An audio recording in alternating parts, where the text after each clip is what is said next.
you to get up now. I want all of you to get up out of your chairs. I want you to get up right now and go to the window, open it, and stick your head out and yell, I'm as mad as hell, and I'm not going to take this anymore! Good evening, everybody. Welcome to Smyth Radio. Your host, Brian Smith and Carrie Smith, giving you all the late-breaking news of the week. We're going to tell you about what happened last week and late-breaking news of Friday, Saturday, Sunday that you might not have heard about. We're going to make sense of it all. We're going to explain it to you, lay some things out, and show you where we're headed as a country. And hopefully, we're going to do tonight what we do every night. I love the graphic that Brian put up on our show. That is, we've seen it before. It's actually not a new graphic, but it's the one of Donald Trump kind of almost looks like a painting of him, really, with the perspective from underneath him. And then around his whole entire body and head is the giant, like, President of the United States seal. And it's like all gold laden, and you see skyscrapers in the background. Gotta love it. Absolutely. Love it. So we are going to touch on a lot of things today. We got a lot of sound bites, so we're probably not going to get to all of them. We will definitely get to. This is painful. Yeah. This really and truly hurts. Dude, we're gonna get to that. Oh, are we gonna quench our thirst with the tears of the crying liberals? To drag this crooked hag across the finish line. Well, they didn't do that. The media attempted that, and we're going to touch on that. The media is in a new. Well, they had a complete and utter meltdown, as you know. Well, we saw that coming. Now we're just a few days away from the election, 4 days away from the election, where Donald J. Trump. If folks do not think it wasn't a landslide, it was. We called it. It was here. I know Mike Cernovich on Twitter called it a year ago. We were also saying a year ago that this is going to be a Donald J. Trump win for the presidency. We're under a silent coup, and we just overthrew the coup by installing Donald J. Trump. Down. Yeah, we thwarted it, if you will. Somebody said on Twitter, I believe it was Laura Ingram. I was trying to get the soundbite, but I'm going to just tell you, she made the comment that, or she retweeted the comment that not since Cornwallis, 1776, has there been a resounding no to the controlling establishment. Really? That wants us. Wow. And so I read up on Cornwallis real quick, and basically what it was he had taken over an area in on the East Coast, America. George Washington crossed over the Delaware. He got his troops together. He also got troops from the north and the south, aided by the French, came in on Cornwallis. And literally Cornwallis gave up, said, okay, surrendered. And that surrendering was literally the end of the Revolutionary War. And Cornwallis said, I can't be there at the signing of the peace treaty because I'm sick. I'll send my second in command. Peace out. Okay. They really did happen. True. Really did happen. So since Cornwallis, this is being touted as America's second revolution. Right. In the sense that, folks, we have been controlled by this overreaching, overpowerful government. All our money's being stolen. Did you hear that the feds broke a new all-time record in collecting taxes this month? I did not know that. $400 some billion, and they're still running a $44 billion deficit. Of course. And that's the problem. And that's exactly why somebody like a Trump would be elected. I mean, it was funny. I marveled at Ben Carson leading early in the primary. Remember that? Early on. And it was weird to me because I was a supporter 4 years prior of Herman Cain. Right. And I thought, this would be, wow, wouldn't that be awesome? Herman Cain against Obama in 2012. And I thought that he had all the hallmarks of a great president. He's just a businessman. He was successful and all that kind of stuff. And then Ben Carson comes along, another civilian, if you will, who is a doctor, very smart guy. And then it ended up being that Trump just kind of took over everything. And even Cruz having come up and in a close second there, in the middle of the primary, it was hard for him to believe the outsider status, or for people to believe the outsider status. Right. Because he's currently a senator. Right. So that's why he could never quite shake the establishment. Even though, come on, people, Cruz really is an establishment. They hate him in the Senate. Right. They absolutely hate him. They call him the number one most hated senator in all of the Senate. And so what is that? My point is that for the past 4 years, this anti-government, anti-establishment theme has been getting stronger and stronger, and Trump just rode the wave in, and he did, for his part, he definitely did all the things he needed to do to make sure that he did, in fact, end up successful in winning the presidency. But a lot of that was despite some of the things that they had on him.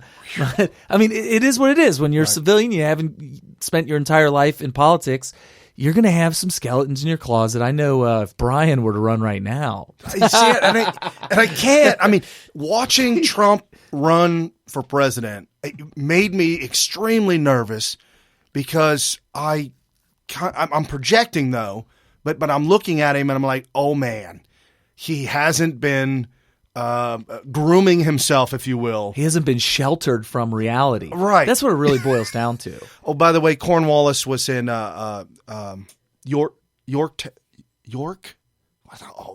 Yorktown, right? Yorktown. And after Cornwallis gave it up, the British band played the song "The World Turned Upside Down." Okay. I looked into that song and I thought it'd be neat to play it for the show, but it's from 1776. Doesn't really work. Oh, it's not something that would be on the top 40. No, but anyways, it's kind of unique that they played the song "The World Turned Upside Down." Yeah, I mean that. Well, at least that's what it's called, right? Right. So yeah, that's pretty cool. Do you want to get into? I've got some early sound bites I'd like to First start of all, kicking out. I mean, I'd like, go ahead. In a structured sort of way, kind of inside baseball here with the show. This is our first time we've been on since Trump won. Right. So I was hoping to kind of walk through the week, if you will. When we last were on the air, we're not together. I mean, Brian goes on all week. But when we were last together, Trump was, it was Sunday before the election. And so it was kind of like, is it going to be Trump? Is it going to be Hillary? And, we were making that last push. And then all of a sudden, FBI, Comey. No. Last minute. In 691,000 seconds, we scoured all 650,000 emails. Was it really that short of a time? 691,000 seconds is the time between he discovered right the. By the way, this is the laptop of Anthony Weiner, and I don't want to rehash all this because Trump won, so it's over. Right. But it was kind of interesting that we were making this. That was our plea last week. Was that right? 650,000 emails found on Anthony Weiner's. Now, so here we are. We're several days later, kind of fast forwarding here, but staying on that topic. Should Donald Trump keep his campaign promise to put together a special prosecution under a new attorney general, under somebody that he appoints, to go after these people? He made the comment of appointing a special counsel to decide if there was anything to look at, to revisit. I absolutely think so because of what we know, and recommendations. Yeah. Because of what we know now out the WikiLeaks. Oh my God. Not even WikiLeaks. We found an entire laptop. Weiner's laptop. Hey, folks, I've never seen this in my entire life before because the left always tries to muddy the waters and it's all gray. And there's 50 Shades of Gray, which is really creepy. Don't go see it. Or read the book. But, think about that. 50 Shades of Gray. That's a liberal title. That's a liberal propaganda title because there is no gray. Folks, it is black. It is white. It is right. It is wrong. It is evil. It is good. The left has displayed utter incompetence and pure evil. Dude, they are evil. They're dirty. It's bad. So it's real bad. Mike Cernovich and I can't remember who else besides Mike. Now, we love Mike Cernovich on this show. We've been pushing for everybody who listens here to definitely follow him on Twitter. He is the ground guy when it comes to citizen journalism. Right. Okay. His website, dangerandplay.com. He said before the election, if Trump were to win, the first thing he's going to do is write an article. And I haven't checked to see if he's done this, but we probably should. He's going to write an article urging Trump to just drop that. Just move on and all that kind of stuff. And I have to disagree, and here's why. I see where he's coming from, and I understand where he's coming from. And there's actually a lot of people who were on board and agreeing with that sentiment, which is, we beat her. Let's not pile on. But here's the problem. The problem was what was wrong with the establishment. What was wrong with the establishment? Right. It wasn't about Hillary Clinton, and it's not about Anthony Weiner, and it's not about Lolita Island or Bill Clinton or all these other people. What it's about is systemic government corruption, mainly led by the left, but definitely involved is establishment Republicans, and they kind of either enable it or participate in it. It's kind of like a wink, wink, nod, nod. There's only one way that we can hope that this is not going to go right back to business as usual, either before Trump's presidency is over or immediately after, and that is to send a message that you are not going to get away with this. And right. I'm telling you, we will go right back immediately. It's funny how Ronald Reagan said that we're only one generation away from losing freedom or whatever, and that every generation has to fight for it, for liberty and all this kind of stuff. Well, this is kind of along the same lines. When Trump is gone, let's say that Trump does everything that he said he was going to do, and he goes and he finishes up with his 4 years or 8 years, whatever he does, and the next president that comes along is going to be, we're going to have to be fighting this fight all over again. But it's going to be that much harder and that much quicker for us if we don't punish those that have been doing this. I think that a message needs to be sent that you're not above the law and that you are going to be facing jail time if you don't, or if you do this. If you do the things that Hillary Clinton was doing. Criminals need to face criminal punishment. I mean, there was a time when I was in business and I had run into an agreement, a contract with an individual, and midway through that job, we were let go of by that individual, and then we were not paid. So at one point in time, it was around a few $1,000s, and I could have spent months and time, money, and energy in going to small claims court and retrieving that couple $1,000s. I could have, but I didn't. I moved on, I walked away, and I made tens of thousands more money by walking away. So I guess my point is I'm saying you got to pick and choose your battles at times. However, with the criminal element, with criminals, you cannot say, oh, wait, he just had a speeding ticket. It wasn't that bad. Oh, forget about it. Don't worry about it. When was the last time that happened? The courts will hold on to information on you until you pay the ticket. They will never not stop. Oh, well, whatever. When it comes to criminal elements, I mean, there's nobody harder on, making people pay the fine other than the IRS. Well, and I would take it one step further here and say that if the crimes are, when you think of crime, you think of there has to be a victim, right? Correct. A lot of times I actually agree with people that are like, oh, why are you pushing this? It's a victimless crime. I actually kind of agree with that. When there's no victim, it's kind of like, what are we criminalizing here?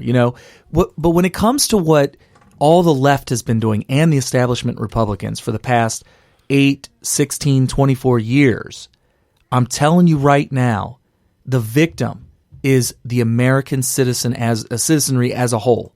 They have been doing this at our expense. All of the criminal behavior that we've been screaming about for the past, 16 months now during the entire this election cycle, that we were saying we need Trump in there, we need an outsider, we need a non-politician in there. All of that stuff had victims, lots of victims. And I'm not just talking about Benghazi. That right there should have ended it. But all the other things, the IRS scandal with Obama. And by the way, all the crime against the citizenry from Obama, I'm going to place on the Democrat nominee's lap, which in this case was Hillary, because she was just going to continue exactly what he's doing. She was practically running. Not only was she running on continuing the Obama administration, but Obama was running around imploring everybody to vote for her because that was going to be the continuation of his policies and the salvation to his legacy, right? Right, absolutely. I mean, that's why they got Michelle, my belle, out running around. They had Obama running around. I mean, they literally had this administration running around the states saying, you must vote for crooked Hillary. And it was a serious issue, too, for the Obama administration, because if they had just stayed in the shadows, in the closet, and didn't come out and start campaigning for Hillary as hard as he was, which I've never seen in my lifetime. No. I've been around since Reagan. I don't ever remember a single time that a sitting president was running around campaigning like it was his election, Obama was. They were also saying that it was unprecedented because he did that on the American taxpayers' dime. Right, and he could have stayed in the closet, but he didn't. If he did, then her failure to get elected and her failure as a candidate would have just been solely just laid on her lap. Like, look, she was a bad candidate. She did this wrong. She did that wrong. But by him coming out and campaigning on her behalf, he's pretty much saying that if she loses, this is on me too. And it is. Right. We are rejecting, and by the way, we're rejecting Obama. And by the way, Rush Limbaugh mentioned that this week. He said that he might as well not have even been president. This is like an erasure. Trump as a president could be as if Obama was never elected, because he's going to repeal a lot of his signature policies, right? We're going to be looking into the future like, so what did Obama do as president? Mainly because the things that were going to last 50, 75, 100 years, which Obamacare we all thought was going to last that long, very good chance. I do not think Trump is going to bend over and take it with regards to him trying to repeal Obamacare. Right. Well, not only that, but he's not part of the TPTB, the powers that be. Okay. TPTB. All right. Trump is not a part of that elite power structure, the Soros, that the Clintons, that these heads of state, these politicians are controlled by these world powers. Yeah, the Saudi princes and all that stuff. He's not beholden to that, and he made an incredible case telling the people of America, I'm with you. I'm here for you. I don't like what's going on. I remember a better time. And Trump's like, I am your voice. And for him to say that to the crowds of people, now it's time to step it up. Now it's time to do what you promised. You got everybody behind you. The movement happened. The revolution happened. Okay, we've destroyed, and don't think that the Democrat Party is fractured into pieces and they're going to regroup quick, though. Yes, it's like the Terminator movie, where you shoot the bad guy, he shattered into pieces, but then he became liquid and became the robot again. That's what the Democrat Party will do if we do not. We will continue the show, continue what we're doing, continue to educate Americans on those founding principles that we have that made us so great. The Terminator was a very good analogy because that is the communism in general. The Democrat Party is just the body of the Terminator, right? Right. Communism is the movement to kill John Connor or Sarah Connor.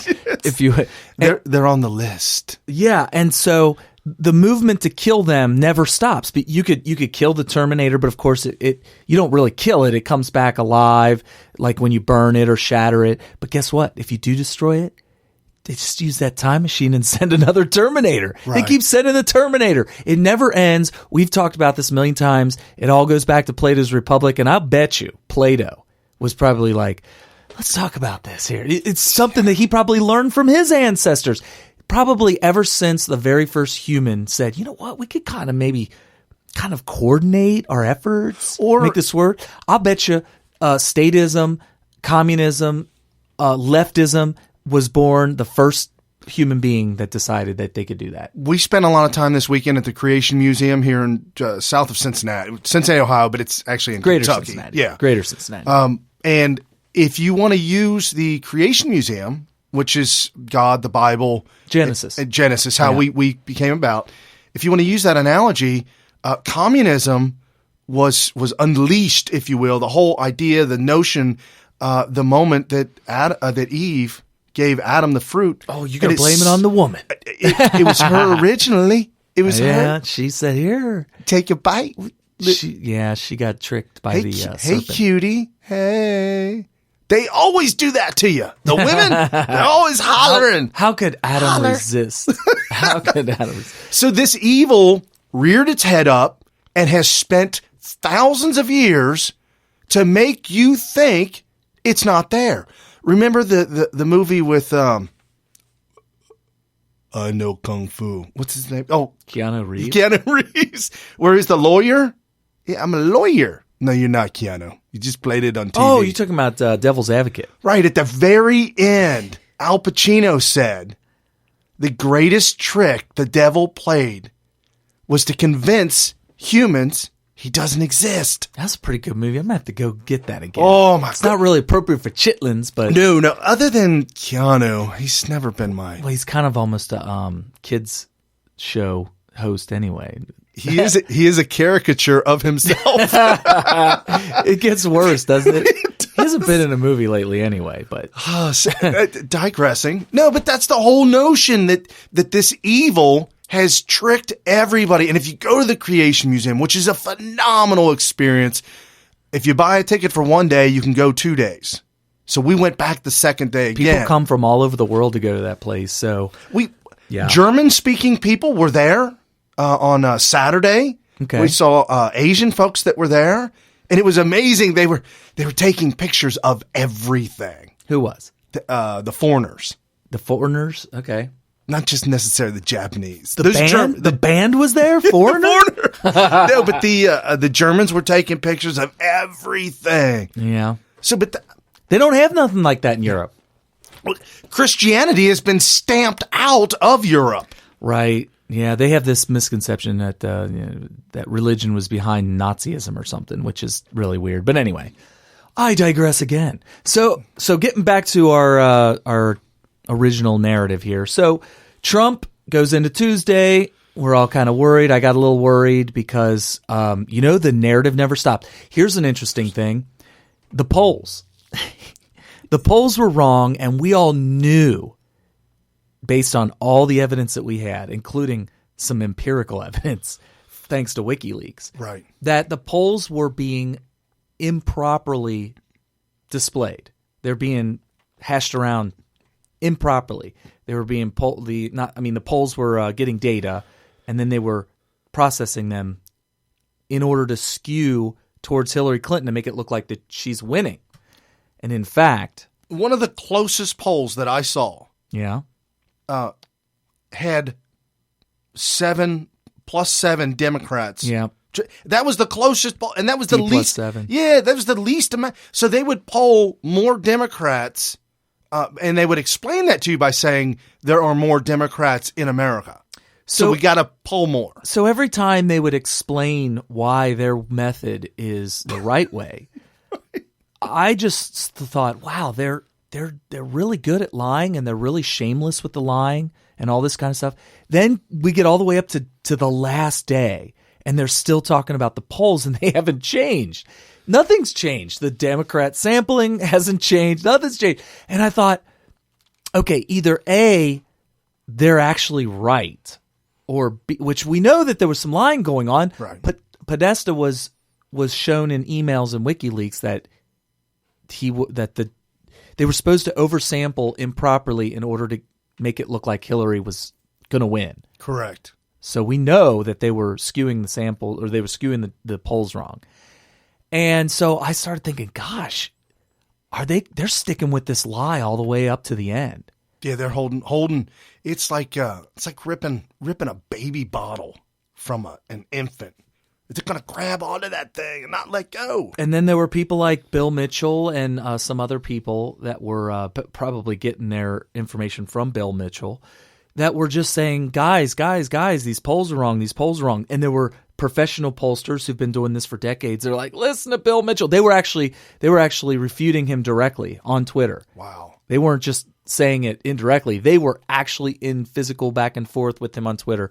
And turns out he forced them all to apologize to him. I even saw one where Ben Shapiro tweeted to him saying, all right. You're right, I'm wrong.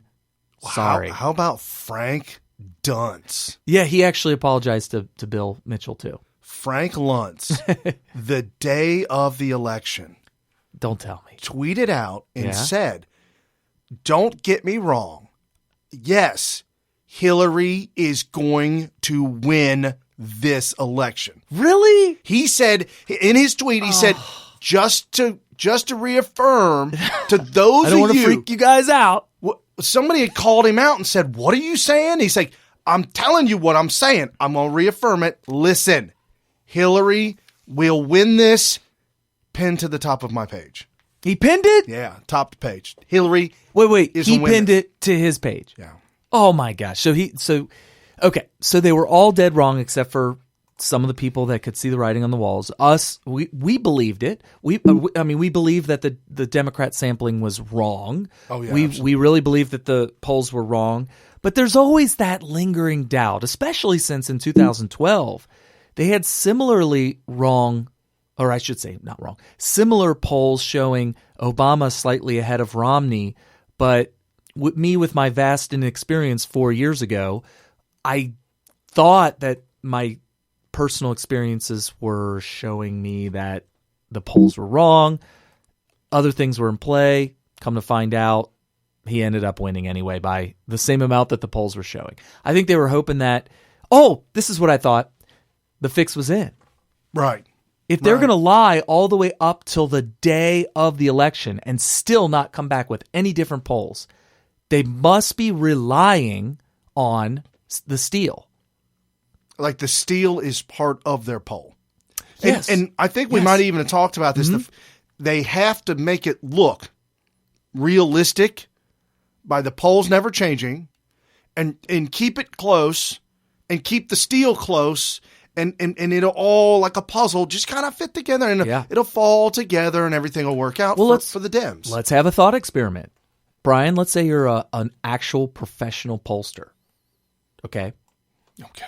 And I am a high-level operative in the Hillary campaign. Okay? Right. Brian, I need you to send me data for a poll. I need you to go out there and poll people. Okay. The whole country. All right. How you want me to do it? How you want me to set it up? Well, go ahead and get all your data. Okay. And when you send me the results, I need you to skew it towards Hillary. Okay. All right. Would you say that? You'd No, probably say no. You'd probably be like, yeah, but I don't want to be wrong. And then they would say, oh, don't worry. No, you be the pollster. Oh, okay. I'm helping myself. Okay. Well, I don't want to be wrong. So let me get my information together. I'm thinking in my head as a pollster. Right. And I'm having this conversation with you as a DNC operative. Okay, so here's what I'm going to do. I'm going to make it look close, but not crazy like a landslide. Okay, Brian, let me just stop you right there. I need you to give Hillary a 2-point lead. Okay, we'll just sample more Democrats. But aren't you concerned? Oh, because if you're going to send me payoff.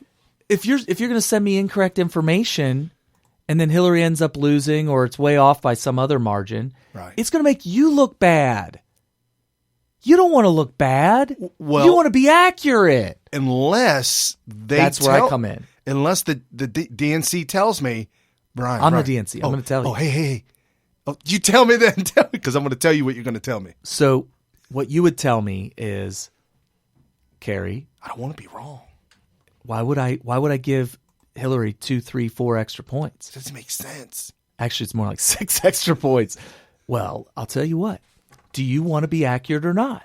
I do. I want to be All right, if absolutely you, 100% accurate. If you want your polls to reflect what the outcome's going to be. Because they'll talk about me forever about this. Okay. If you want your polls Yeah.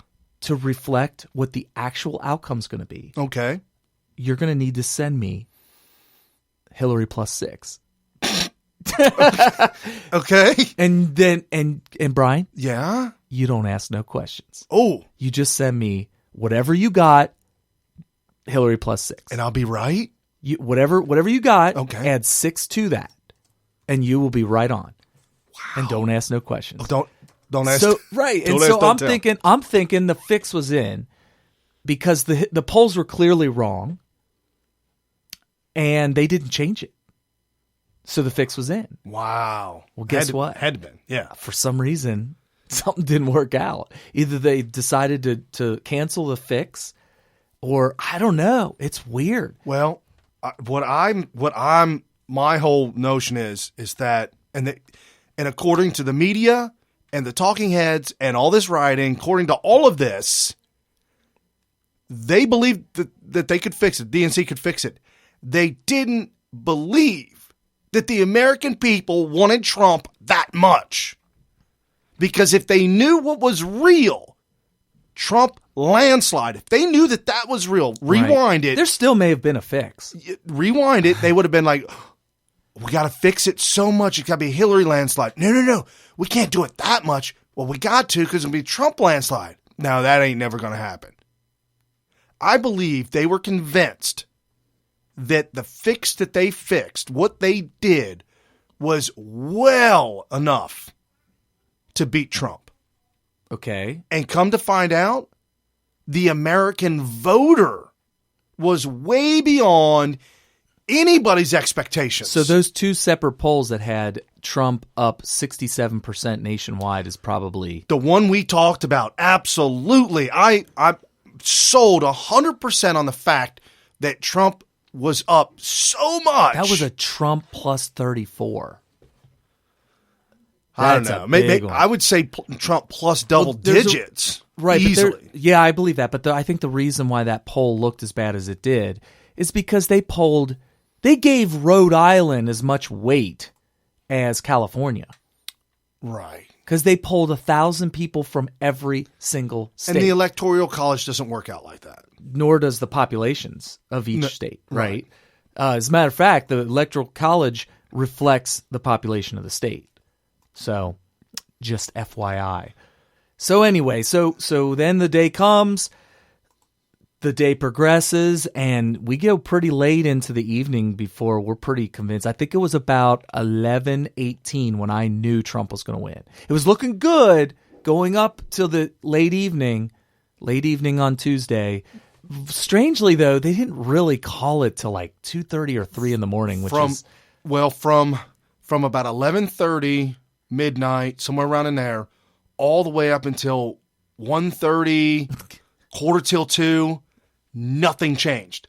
No numbers changed. No states. Well, something else they did. Trump was up in the 230 range, and it's 270 to win. Trump was up in the 230 range, and the polls, I think it was 234. Yeah, by Midwest, the polls had closed. Mm-hmm. So the polls on the West Coast were still open. Mm-hmm. And Hillary was trailing the entire night. Mm-hmm. So this just may be me being me, but it's just ironic. They dumped all the West Coast on Hillary immediately to get her caught up. To make it look like it was close. Till she was like 213. Right down to the wire. You know, this was a ratings bonanza is what it was. It's the Super Bowl. No, it's the World Cup of cable TV. Or Olympics, because it's once every 4 years. If you're in the Europe. World Cup? Europe? World Cup, yeah. It is. Soccer? Well, it is actually world. Yeah. Because the United States is in that. especially South America. So while we were watching throughout the night, I'm seeing some changes and some things moving on. As soon as Florida fell and Ohio fell, it was knee-jerk. It was North Carolina, too. When Right. North Carolina, Ohio, and now, by the way, I'm just speaking to you as if I'm reading from a history book because it needs to go on record. Right. People don't necessarily go on record with this stuff, and then all of a sudden, 3 years from now, people are going to be like, how did that go down again?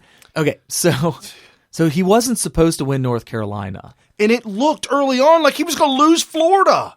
It was did. so close. She was leading for a long time, and then all of a sudden he caught up, and it was like, wow. And I listened to Hannity's radio show around 5:30, and he was pleading the panhandle of Florida. Oh, you must later, get out. Later than that, Mark Levin comes on after him, and Mark Levin was going off. If you live in Florida, what are you doing? Right. Well, get up. If you're listening to me right now as I speak, get your butt up and go to the polls. Yeah, he was freaking out too. And Hannity had Trump Jr.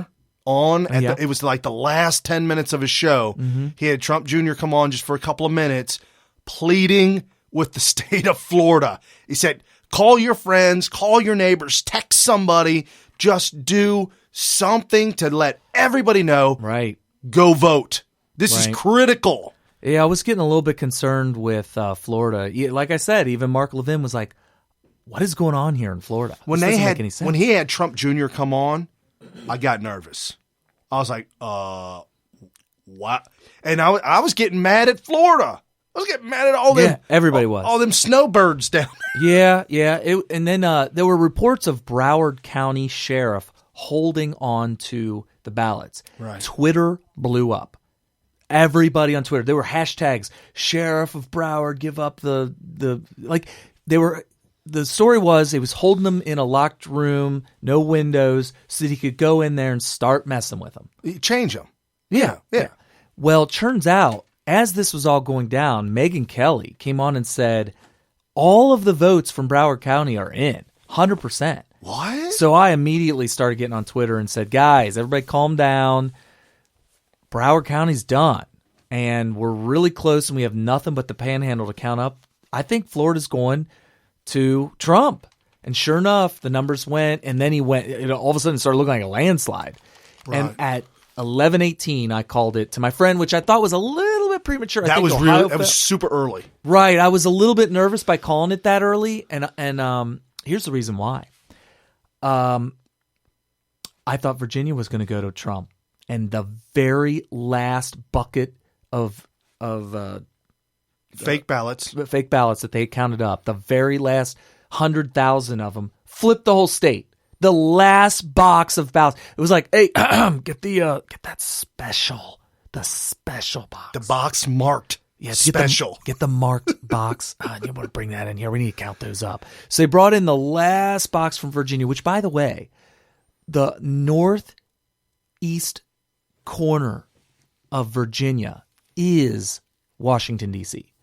That's where everybody who works in Washington, D.C. lives. If they don't live in Maryland, they live in that corner of Virginia, and it's very densely populated, and it is almost 100% Democrat because they're all a bunch of commie bastards. Yeah, if you look at the map of Virginia, the whole state of Virginia is red. Except for that area. Yeah, and it's so heavily populated. Well, just like the state of Illinois. Yeah. How does the state of Illinois go for Hillary? It always goes blue every time. And how is that? You've got farmers, you got good old boys, you got America loving. I mean, they call it the Rust. That's part of the Rust Belt, isn't it? Something like that. Only up by the Chicago area, maybe. Okay, so but the whole state of Illinois goes blue, and you can't do nothing. Just like the whole state of California goes blue. Can't do nothing about it. You've got Los Angeles and you've got San Francisco. You got that sliver that you could draw with a fine felt tip marker, a real fine tip marker, right along the coast, connecting San Francisco to L.A. Right. And all of the people that live within that line that you just drew, that paper thin line, That is the population of the entire state that causes the whole thing to drop blue. The border of Mexico to California, blue. The border of Arizona to Mexico, blue. Just the border. Texas, the bottom tip of Texas, I don't know what they call that, the bottom. Oh, the Rio Grande. Okay, that area, blue. The whole state of Texas, red. Yeah, that's that getting on close the border, now. Dallas. blue. Dallas is turning the whole state in. You know, Dallas is where all the transplants from outside Texas come in, and they go and they live there, and it's ruining the state. Yeah, there's a blue spot in the middle of the state of Texas. Oh, you're looking way down there at the border. I don't know what's there. It's It's Mexico and down way down south. Well, we were down in San Nevada, Antonio. Nevada's nothing but Las Vegas. Right. And when I was in boot camp, if you will, what we call it basic training in the Air Force. Because you don't wear boots. No, just flip-flops. Got to stay cool in the summertime. No, down in San Antonio, Texas, when we got leave and we could go hang out with our parents for the day, I was shocked. The whole city in San Antonio, Texas is all Mexican. Well, I mean, I was stationed in Yuma, Arizona. And that's all white, right? That's Americans. There were people there that didn't speak a single word of English. Not a stitch. And the schools were a mess. Right. They had entire classes full of kids that didn't know a single word of English. Right. So Virginia flips to Hillary. I was waiting for them to call Ohio. Florida started to turn. They have these shades where if it's a light blue, it's leaning Hillary. If it's light pink or light red, it's leaning Trump. And Florida leaned into a light pink, and we're waiting for them to call it with a solid red. Ohio then started leaning. I was nervous about Ohio at first. I was pissed. I was so angry, and all the work that we did. Yeah, we did a lot of work in Ohio. Did you see what Ohio, after it went red, did you see how they broke up the counties? Yeah, Hamilton County. I talked to all the leaders here or not all the leaders, but some of the biggest leaders here in Hamilton County about what the heck happened to Hamilton County, because it had always been, and if you read the book Going Red by Ed Morrissey, he talks about how Hamilton County is one of the 7 counties in the entire country that elects president. Well, not this time, because Hamilton County went blue. At least that's what we figured. Now, Mike, I've got a theory about this. Mike told me that they're not done counting ballots yet. Oh no, that was Matt, my brother-in-law. Matt. Oh, yeah. Wow. He said they're not done counting yet, and he said a lot of those ballots are very red. So it may come out that maybe Hamilton County ends up red after all, but who knows? If it doesn't flip, my theory about Hamilton County is that the influx. See, I left Hamilton County for L.A. for a little over 10 years. Oh, it's the influx of your family? When I came back after 10 years, see, before I left, there weren't no Mexicans here. Well, you know, it was really, I come back. It's changed. And there's more Hispanic. I'm going to say Mexican, I'm sorry. Hispanic, South Americans from Guatemala, Honduras. It could be from anywhere. And there's a lot of, see, my wife, her heritage is through Mexico, and and living in Southern California, call it whatever you want, I can spot them a mile away. My wife can look at an individual, and we can pretty much tell, is it Honduras, Guatemala, further south, in their dialect, the way they speak, and the way they carry themselves, you can tell if they're legal or not, or if they're freshly legal. You can tell all these things, and it's sharp. Your skills become sharpened and honed when you live in SoCal. So coming here, I'm seeing Hispanics that are not Mexican. Well, they're not from Mexico. The population used to be much, much higher here in Cincinnati because of the housing boom. So up until about 2007, they were everywhere, putting roofs on. And I was still in L.A. then. Yeah, you're still in L.A. They were building houses. They were being hired by all the big builders around here to build houses from the ground up. As soon as the housing bubble crashed, they all disappeared. I was wondering what was going to happen. They literally just went to a different city. I don't know. Up in Indianapolis, I've been told, completely flooded. I've never seen. Maybe they moved to Indianapolis. I've never seen that many, and we've got connections, if you will, that work at local hospitals up in Indy. Yeah, and the amount of people that come to the hospital not speaking English, they actually have their staff and send them through a school to learn Spanish.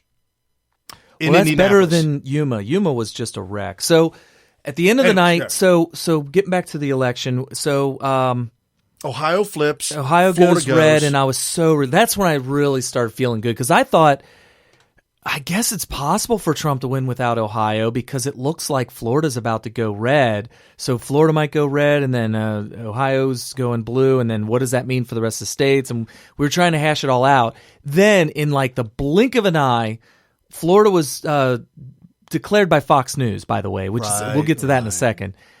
Fox News calls Florida for Trump almost simultaneously with North Carolina, Ohio, and then my dad and I were just looking at each other like, "What? This has got to mean that Trump's going to be president," because, like, my dad was frantically doing the math. My gosh, Hillary's going to need like this. It got to a point that mathematically it didn't work out for Hillary. It was looking really bad. And as soon as that happened, all the long faces started coming out of the Hillary supporters. But here's the funny part. Both CNN and MSNBC not only refused to call Florida, they kept on saying, too close to call, still waiting on these counties, and, you know, it's just still too close to call. They refused to call Georgia. Right. What was that? I was so mad about that. I couldn't even get mad about it. All I could do was crack up laughing at how absurd it was. Number one, Romney won Georgia by 8 points. Now, answer me this. That's huge. What on earth could Hillary do, or did Hillary do, in the past 4 years, or the DNC for that matter, in the past 4 years, that would get Georgia to go from, we're 8 points up on Romney over Obama, to, you know what, we're going to go ahead and go for Hillary over Trump. It was absurd.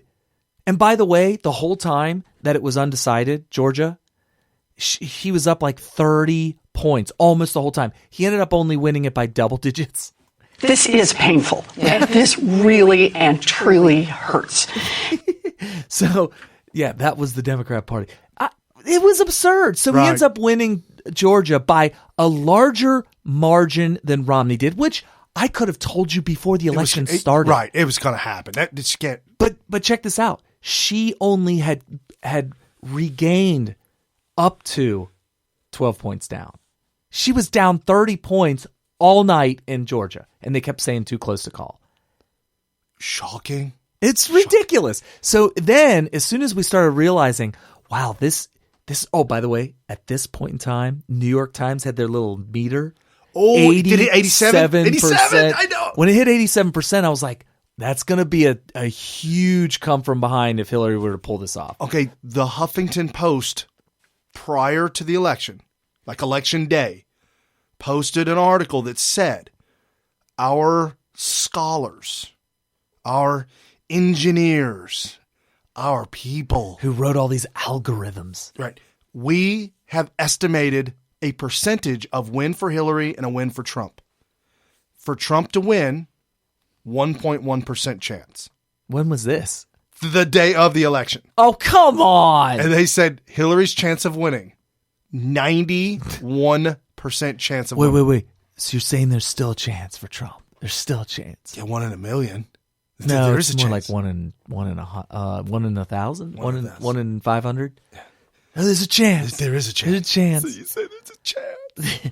So I guess Huffington Post completely in blown their up. defense. In their defense, they didn't say 100%. Correct. New York Times, before the polls closed, had that meter.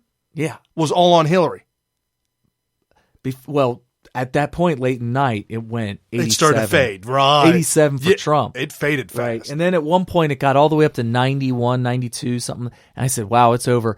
All of a sudden, while we're over there looking at what's Arizona doing, what's Nevada doing, because those were considered possible swing states. Colorado, my dad was fixated on Colorado. What's Colorado doing? I was too, because I thought he was going to get it. There's no way. They're a bunch of pot smokers. They're done with. East Coast had already been said. some states were solid blue, some states were solid red, but East Coast was pretty much done. Mm-hmm, right.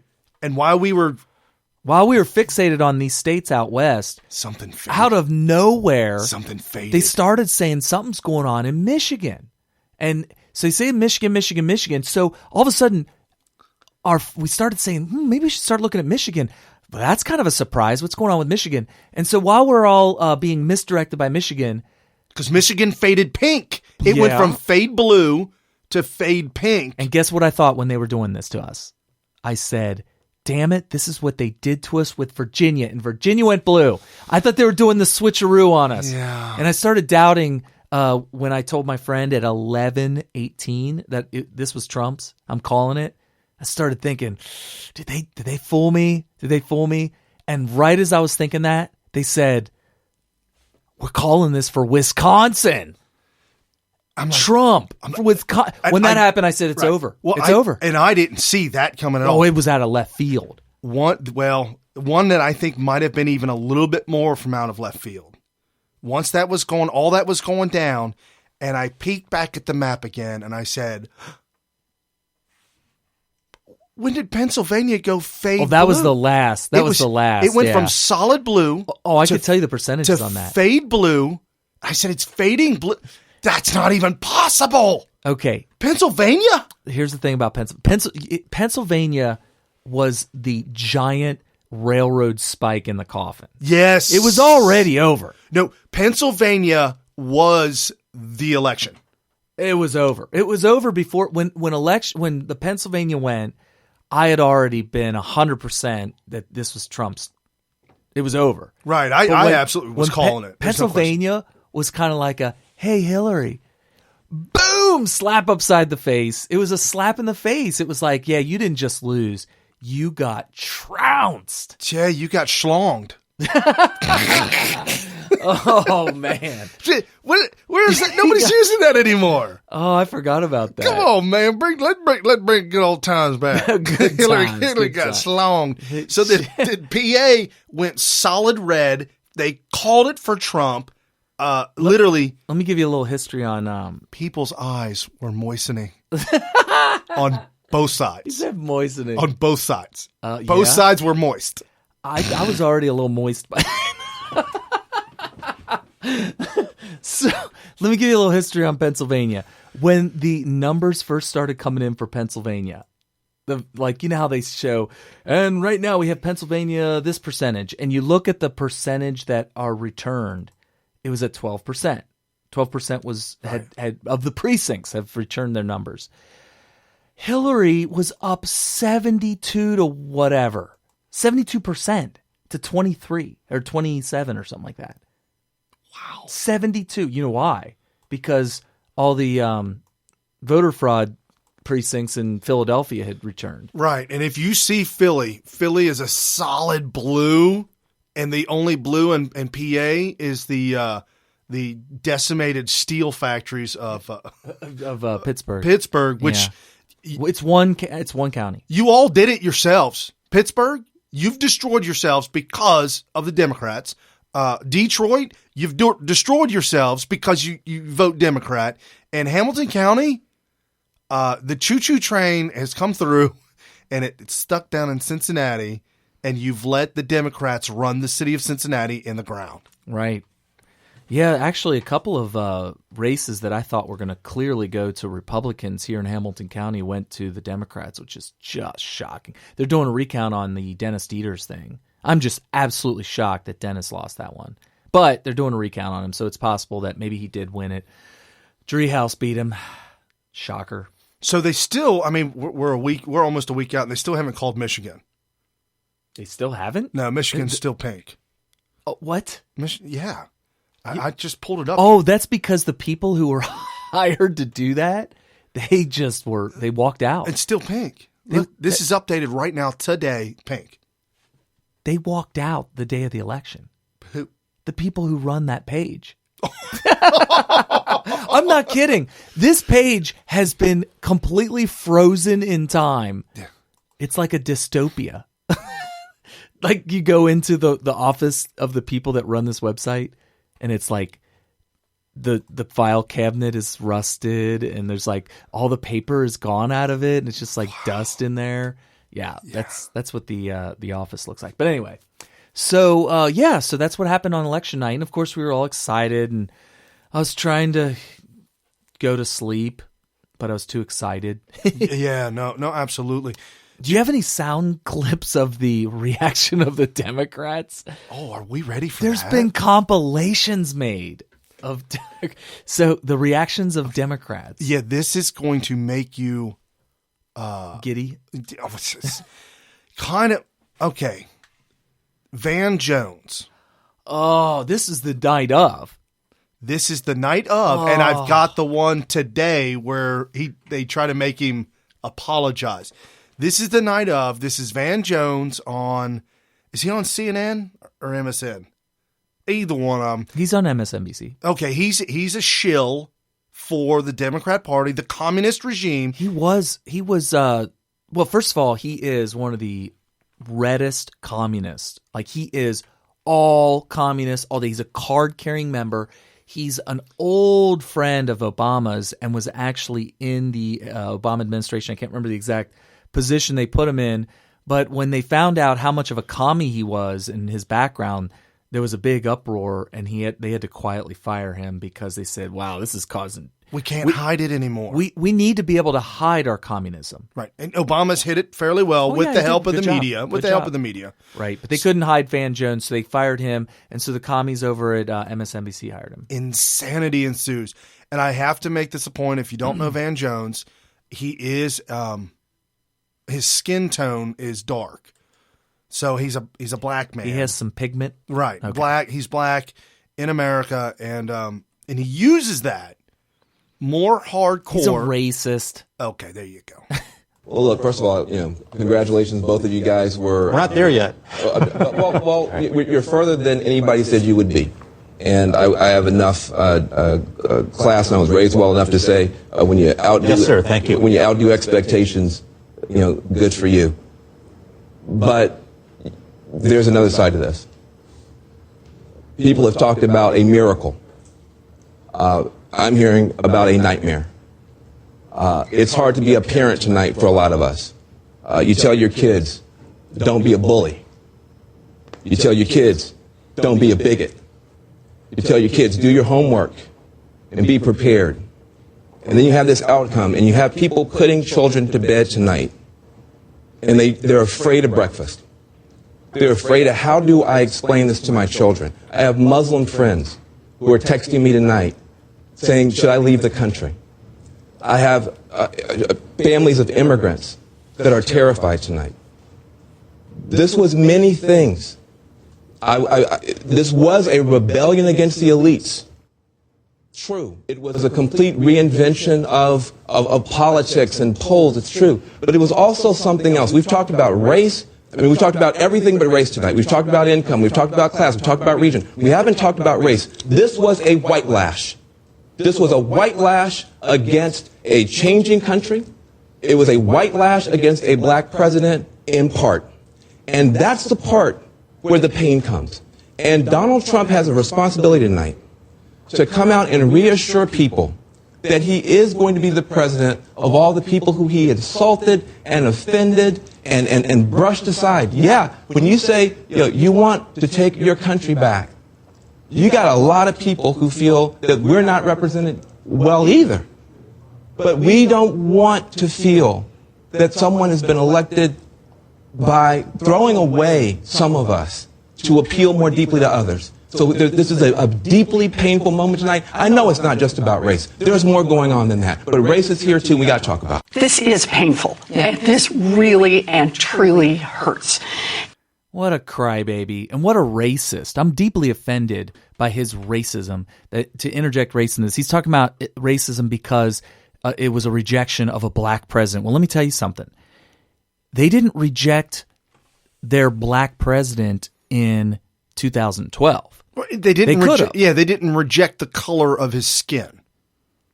They reelected him in 2012. Right. If there was going to be a white lash, why did it have to be this year and not 4 years ago? They had an opportunity to defeat him in the election of 2012, and they didn't because this is all invented. This white lash thing is completely invented.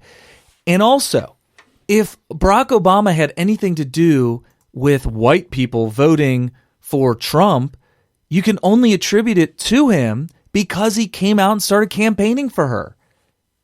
Are you saying that if he did not come out and campaign for her, that she would have had a better chance? I don't think so. I know. I mean, isn't that what he's saying? Yeah. If this is all about going against a black president, then it actually hurt her for him to come out, which, by the way, she was getting no crowds. Nobody cared whenever she showed up anywhere. She had to get Beyonce and Jay-Z and all these idiots. Did you hear about Jay-Z and Beyonce? No. Okay. The day before the election, or a day or two before the election, it is a huge Coliseum arena, and it's completely packed. Yeah. Jay-Z and Beyonce are there singing and dancing and doing what they do. Jay-Z doesn't sing, but... Okay. And dude, he probably doesn't dance either. They had to help Hillary up the back steps to get onto the stage, hoping that she didn't teeter off. Wow. Okay. And when it was all said and done, she came out for like a split second. Hey, y'all. And I got hot sauce. Here's my hot sauce. They're all like, oh, gosh. Get this old battle axe off. And then Jay-Z was like, oh, that's the one with the hot sauce. She's so good. You need to vote for the hot sauce. Come to find out, when it's all said and done, did you hear the amount of the check that was written to Jay-Z and Beyonce? Oh, I remember that. I forgot it now, but yeah. I believe it was either her campaign or the Clinton Foundation. Somebody. It was an enormous amount of money. $62 million. Was it 32 or 62? Whatever it was. 62. It was a lot. I remember it's emblazoned in my brain because I saw the number and I'm like, I remember tweeting about that. That doesn't even make sense. I remember saying that they did it for the money. Right. And then Bruce Springsteen did a concert for her as well. And at that concert, Bruce Springsteen had to cover for her because she couldn't get out and get up and get on. So he had to kind of drag it out a little bit more. I don't know if Trump tweeted it, but Trump was at a campaign rally and said, hey, look, this whole place is full. And we didn't spend $62 million on Beyonce. Oh, what a huge expense. They say that he spent, what was it, $5 for every vote that he got? And what did she spend? It was either 10 or 20. I can't remember. So it was more than double. Oh, way more. Yeah, way more than he spent. And that makes sense. Nobody liked her. Nobody wanted to go out and vote for her. No, and you've got the problem because you've got the media that's... To drag this crooked hag across the finish line. I mean, you've got the media with their attempt. I mean, literally, we're joking a year ago, year and a half ago. You and I, Carrie, are joking about Weekend at Bernie's. Oh, yeah, a long time ago. We were the first on that joke. Apparently they were listening to us, and I applaud them for that. But make sure that you attribute your joke to Smyth Radio because that's where it came from. We absolutely were beating that joke up. It was Weekend at Bernie's. Where did we originate that though? Because was she around? We were making fun of somebody. It may not have been Hillary Clinton, but we definitely had a Weekend at Bernie's joke. Well, we were counting down. This was before the countdown, but I remember bringing it up again and again and again because everybody was the number of days since she had given a press conference started to accumulate in the hundreds. And everybody's like, But we were talking about Weekend at Bernie's before the primaries. Yeah. We had this joke going for a long time. We're going to have to go back and meticulously listen to every single one of our episodes. I've just got the buzz in the ear. Mr. Producer said they're looking through the hundreds of hours. They've Dewey Decimal Systemed our show. They're currently they're looking for an intern that knows the Dewey Decimal System. We're going to have to hire an intern to categorize all the stuff we talked about. Oh, my gosh. So anyway. So fast forward, Van Jones implodes, goes race, so racial, so angry, so beside himself because he's blaming skin color, and white had nothing to do with it, black had nothing to do with it. And all these tears, all these crocodile tears, all these tears are coming from the fact that they believed, because they were told, the fix is in, don't worry, she's going to win. Van Jones. Yeah. Van Jones believed that the fix was in. Right. He knew, because he knows the inside fix. He knows how it's going. He's been working his job. He knows CNN's been working their job because they accidentally slipped on one of the sound bites we played and said, man, I mean, we couldn't help her any more than we are now. Oh, that was Jake Tapper. Right. Jake Tapper said that. We can't help her any more than we are now. So today or the day before, Van Jones is back on the show. He's on with Snuffleupagus, and an older white woman who is, I don't know her name, but she's one of the talking heads there on the show. This woman takes Van Jones to task. Listen to the fallout of the racist, and this is the turning of the country. People are sick and tired of this race. Listen, when I said, and I stand by it, I said that race was a part, and there was a part, that alt-right part, that was a part of a white lash. And if you listen to the whole quote... I got more of the soundbite. Did you hear that? Alt-right. It was alt-right. It was the alt-right part. You would agree with what I said. So I don't take that back. I did listen. And then you said, what do I tell the kids? What I would tell your kids, I'm a black man in America who went to Yale, who's written books, who served as president, now has I'm a ninth-generation American, ma'am, and I'm the first one in my family born with all my rights. I'm a ninth-generation American. And so we have not escaped because I went to Yale. You should all not of the problems be a racial polemicist. You should be a racial reconciler. You should be ashamed of yourself to say that to me to my face. I've spent more time in this country... Would I say it behind your back would be better? Hold on a second. I spent more time than you have trying to be a racial reconciler in this country. Really? How do you know that? Do you know anything about me? Well, you apparently don't know anything about me. Yes, I do know. Your daddy, your grandparents were teachers. Your grandfather was a bishop. George, this is the problem that we have right now.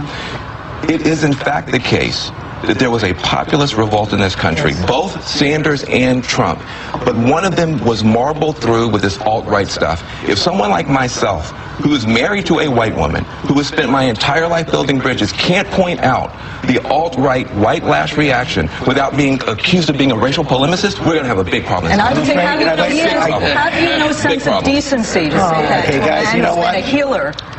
Throughout a horrific, brutal campaign, he has spoken sanity to power. Oh, my gosh. And to those who my deepest apologies. You don't know anything about me. You don't know anything about my healing. And I would say there are ways to get to reconciliation different from focusing on the toxic elements, as you did on election night. You guys talk about both. You guys will talk about it outside. We're going to come back with New York Times columnist Tom Friedman. Wow. I love her use of the phrase, have you no decency? Right. Because you know that phrase ended the real winning battle on communism in the Red Scare. Remember the congressional hearings? And they were asking people, are you or have you ever been a member of the Communist Party? And they were asking that to all these different people back in the 50s and the 60s, I guess it would be 50s, during the Red Scare. And finally, Joseph McCarthy was he was the ringleader in all this. And finally, I can't remember who exactly it was that he was questioning, but it was when his popularity was at its lowest, Joseph McCarthy.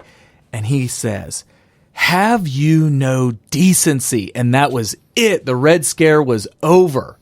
There was no, I mean, Red Scare. I mean, this, they call it a witch hunt against communists in America. Well, that's what the liberals want you to know, is that it was a witch hunt. Used the same terminology against Van Jones with his, just this racial, it's his racism and its division and just stoking up the fires of racism and making sure that everybody is on full alert for racism out of everybody.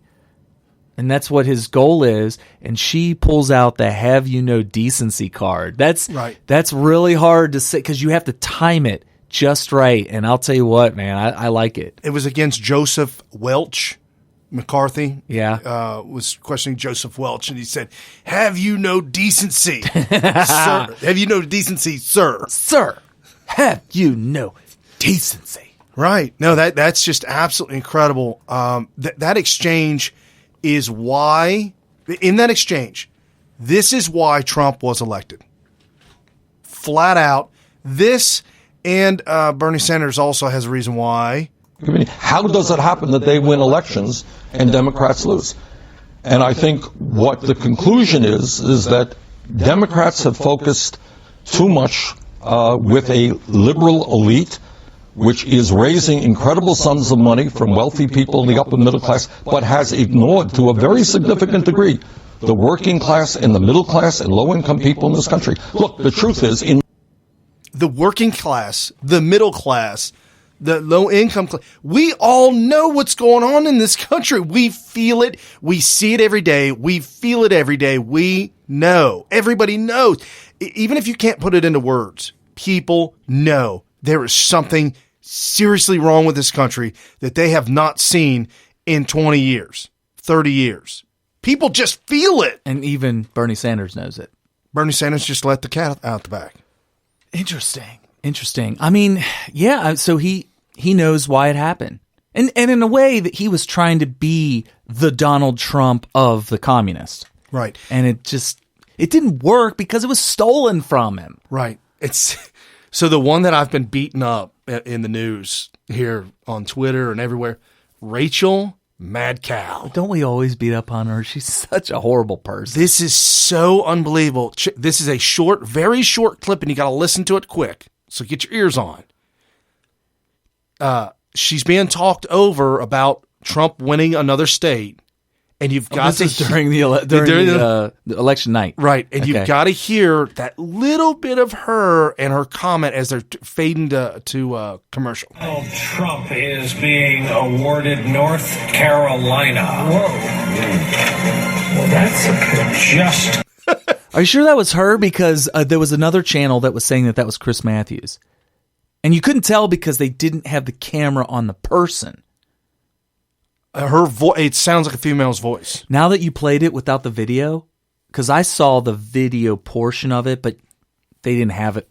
Whoever said it, they did not have the camera on them. Correct. And now that I just heard it without anything, that does probably sound a little bit more like Rachel. It's so quick. I'll play it again real quick. Listen for her there at the end. Donald Trump is being awarded North Carolina. Whoa. Well, that's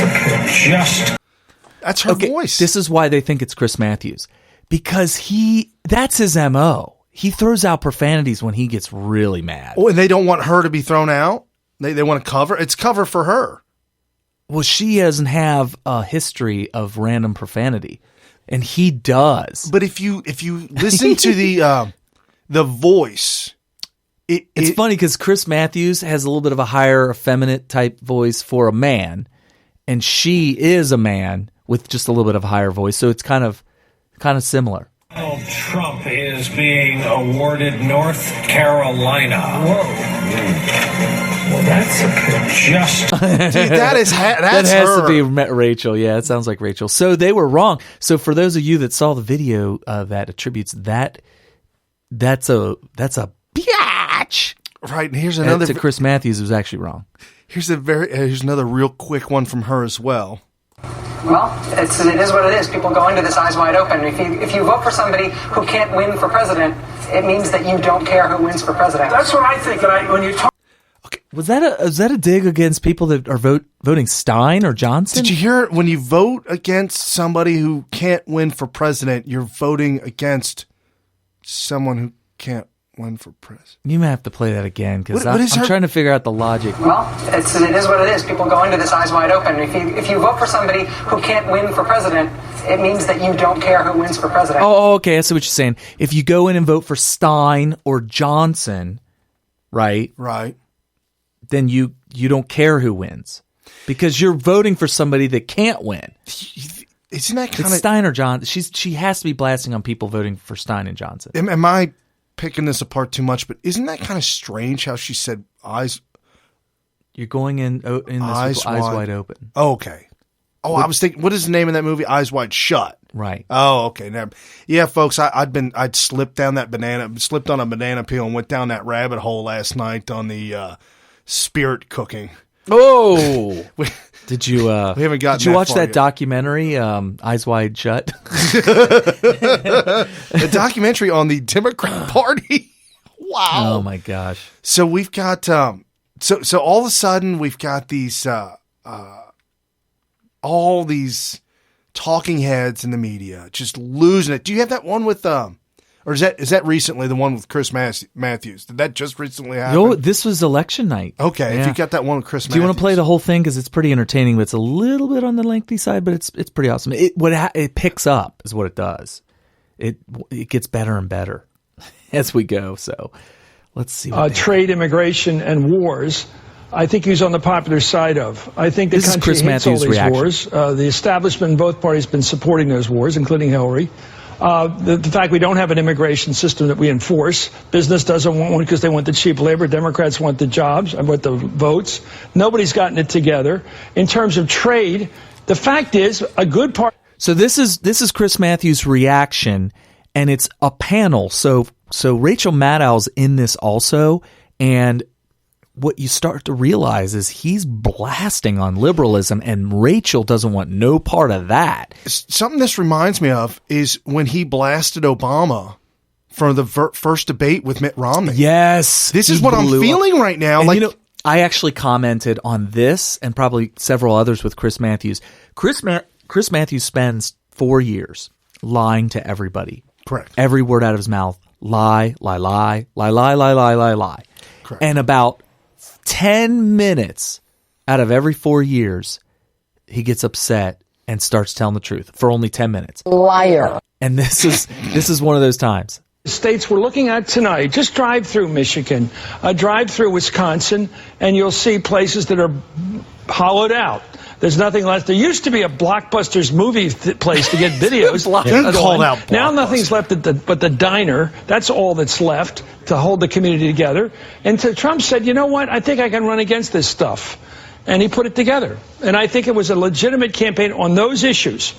I mean, I never heard Hillary railing against these stupid wars. Here we go. I never heard Hillary railing genuinely against these trade deals. She came out against TPP at the very end, and nobody really believed it. And I never heard her really come out for a comprehensive immigration program, which included enforcement on illegal hiring, and actually put it together. Sure, she went out and got Latino votes, but did she ever come out for a sound, workable, progressive, enforceable immigration policy? No. So people saw she did. She actually did have a comprehensive immigration policy. Where was she on enforcement? She was all for the Obama part of the enforcement. For it? Did she ever campaign for it? Yes, she did. Did she ever campaign for it? Yes, she did. When did she talk about E-Verify? When did she talk about it? This is the one. what Obama enforcement? No, there was no enforcement. And what the hell are they talking about? He's saying, when did she come out against it? And she said, "Oh, Obama's enforcement." She came out for it. What? Yeah, well, we follow this so closely that I was literally, folks, I'm not kidding. I was literally having dreams of this stuff in my sleep.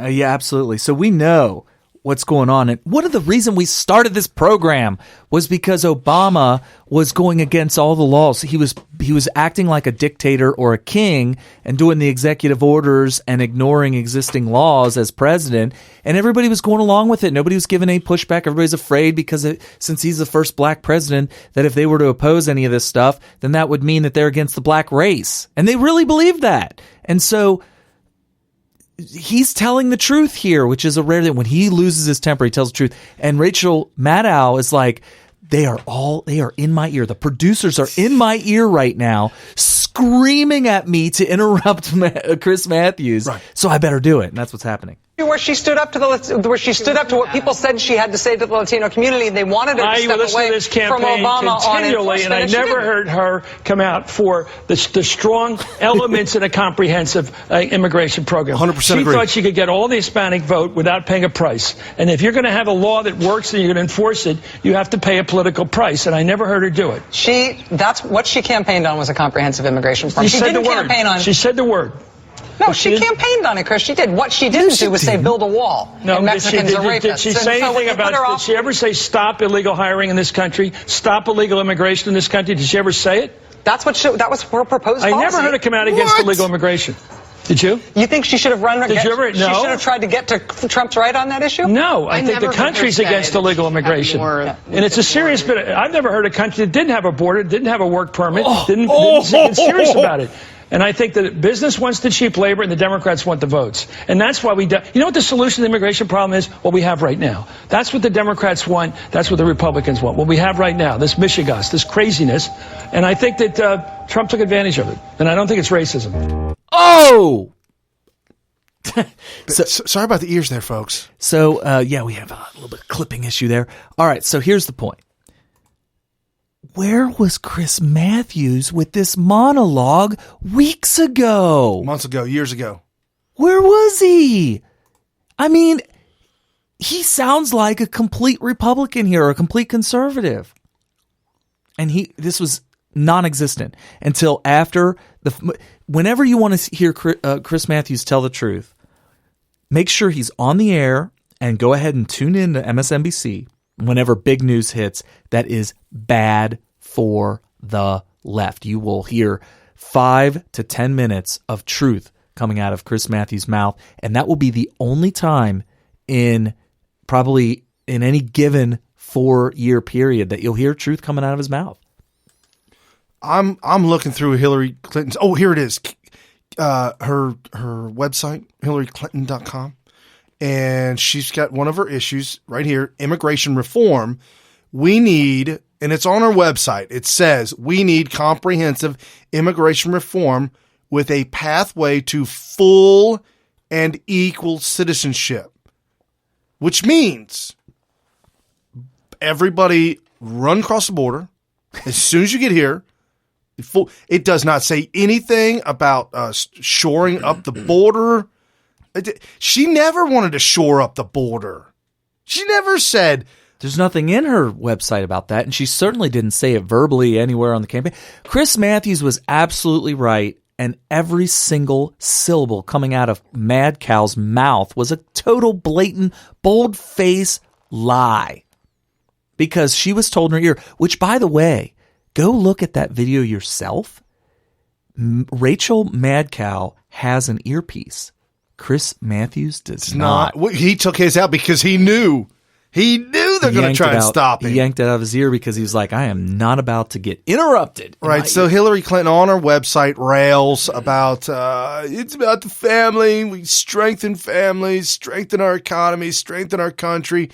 Quote, we can't wait any longer for a path to full and equal citizenship. So that is the foundation of her immigration reform. She does not like that people who flood over the border are not citizens. She wants to change it so that if you flood over the border, if you're one of the members of the flood, and by the way, when I say over the border, that means take a couple steps from that piece of sand that is called Mexico to the piece of sand called the United States. It's not, you're not going over anything. Right. And once you are here, she wants you to be able to say, well, now you're a citizen because you're here. Right. That's her immigration reform. And by the way, we're not making this up. We're reading it from her website. Weeks before the election, there were articles left and right. The border was flooded. Absolutely. The ICE, Immigration Customs Enforcement, everybody on the border was screaming, we need reinforcements. We have never seen a flood of immigrants like we're seeing now. It's an avalanche. It's Niagara Falls. Because everybody knew that if we get to America before the election is over and Hillary wins, we are citizens. We will be 100% citizens. And it's absolutely a crying shame the way that Obama has lied to everyone who are all these riots you're seeing right now. It's these immigrants that were lied to. Illegal immigrants that were lied to by Obama. He said, you won't be prosecuted. The government's not going to look at you. Don't you worry. You come here. Well, that's why he lost, or that's why the Democrats lost the election. Right. So Ed Klein, Ed Klein, he was on Fox News, and he had some inside information the night of the election. She couldn't stop crying. And her friend said her female friend from way, way back, said it was even hard to understand what she was saying. She was crying so hard.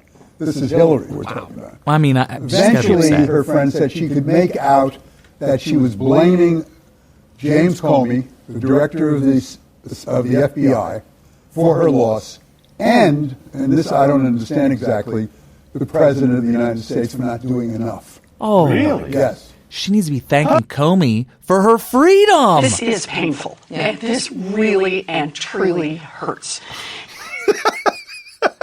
What was she talking about in that soundbite? Was she talking about the election? We're going to get to that. Yeah, she was talking about the election. Okay, so one more thing on the night of the election. How about Karl Rove and Tucker Carlson? I've been wanting to play this so bad. Did you say Cuckle Carlson? His name is Cucker Tarlson. I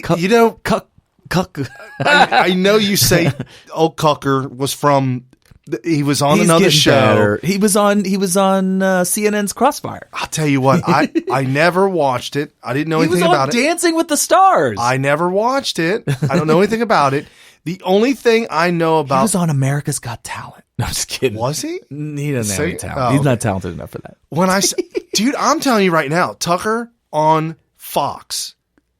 Dude, he's a rising superstar. I don't know, man. I'm not What? sold. Hold on. Let me give you a little background. Okay, first of all, let me give him credit. He's making me feel good, though. He's doing a good job of that. He's doing a good job of that because he's getting a lot better, and he's a little bit of a star. I'll tell you why he might be a rising star.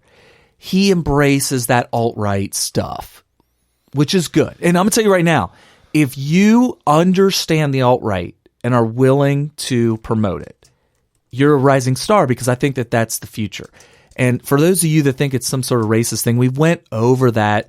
Sure, there's as many racist elements in the alt-right movement as there is in the Black Lives Matters and regular, there's everything. Any group you imagine, the Democrats, the Republicans, you put any group together and it's going to be a cross-section of certain people. There's going to be certain people that are just not racist, and there's certain people that are racist, and you're getting it on all sides. And if you want to seek and find those racist people, you're going to find them in any group. All right, so it's a lie to say that it's somehow founded on racism. But anyway, I believe that Tucker could be a rising star because he does embrace this outsider. He embraced Trump from the very beginning, and he's been against the establishment. He looks like an establishment guy. He's the guy with the bow tie.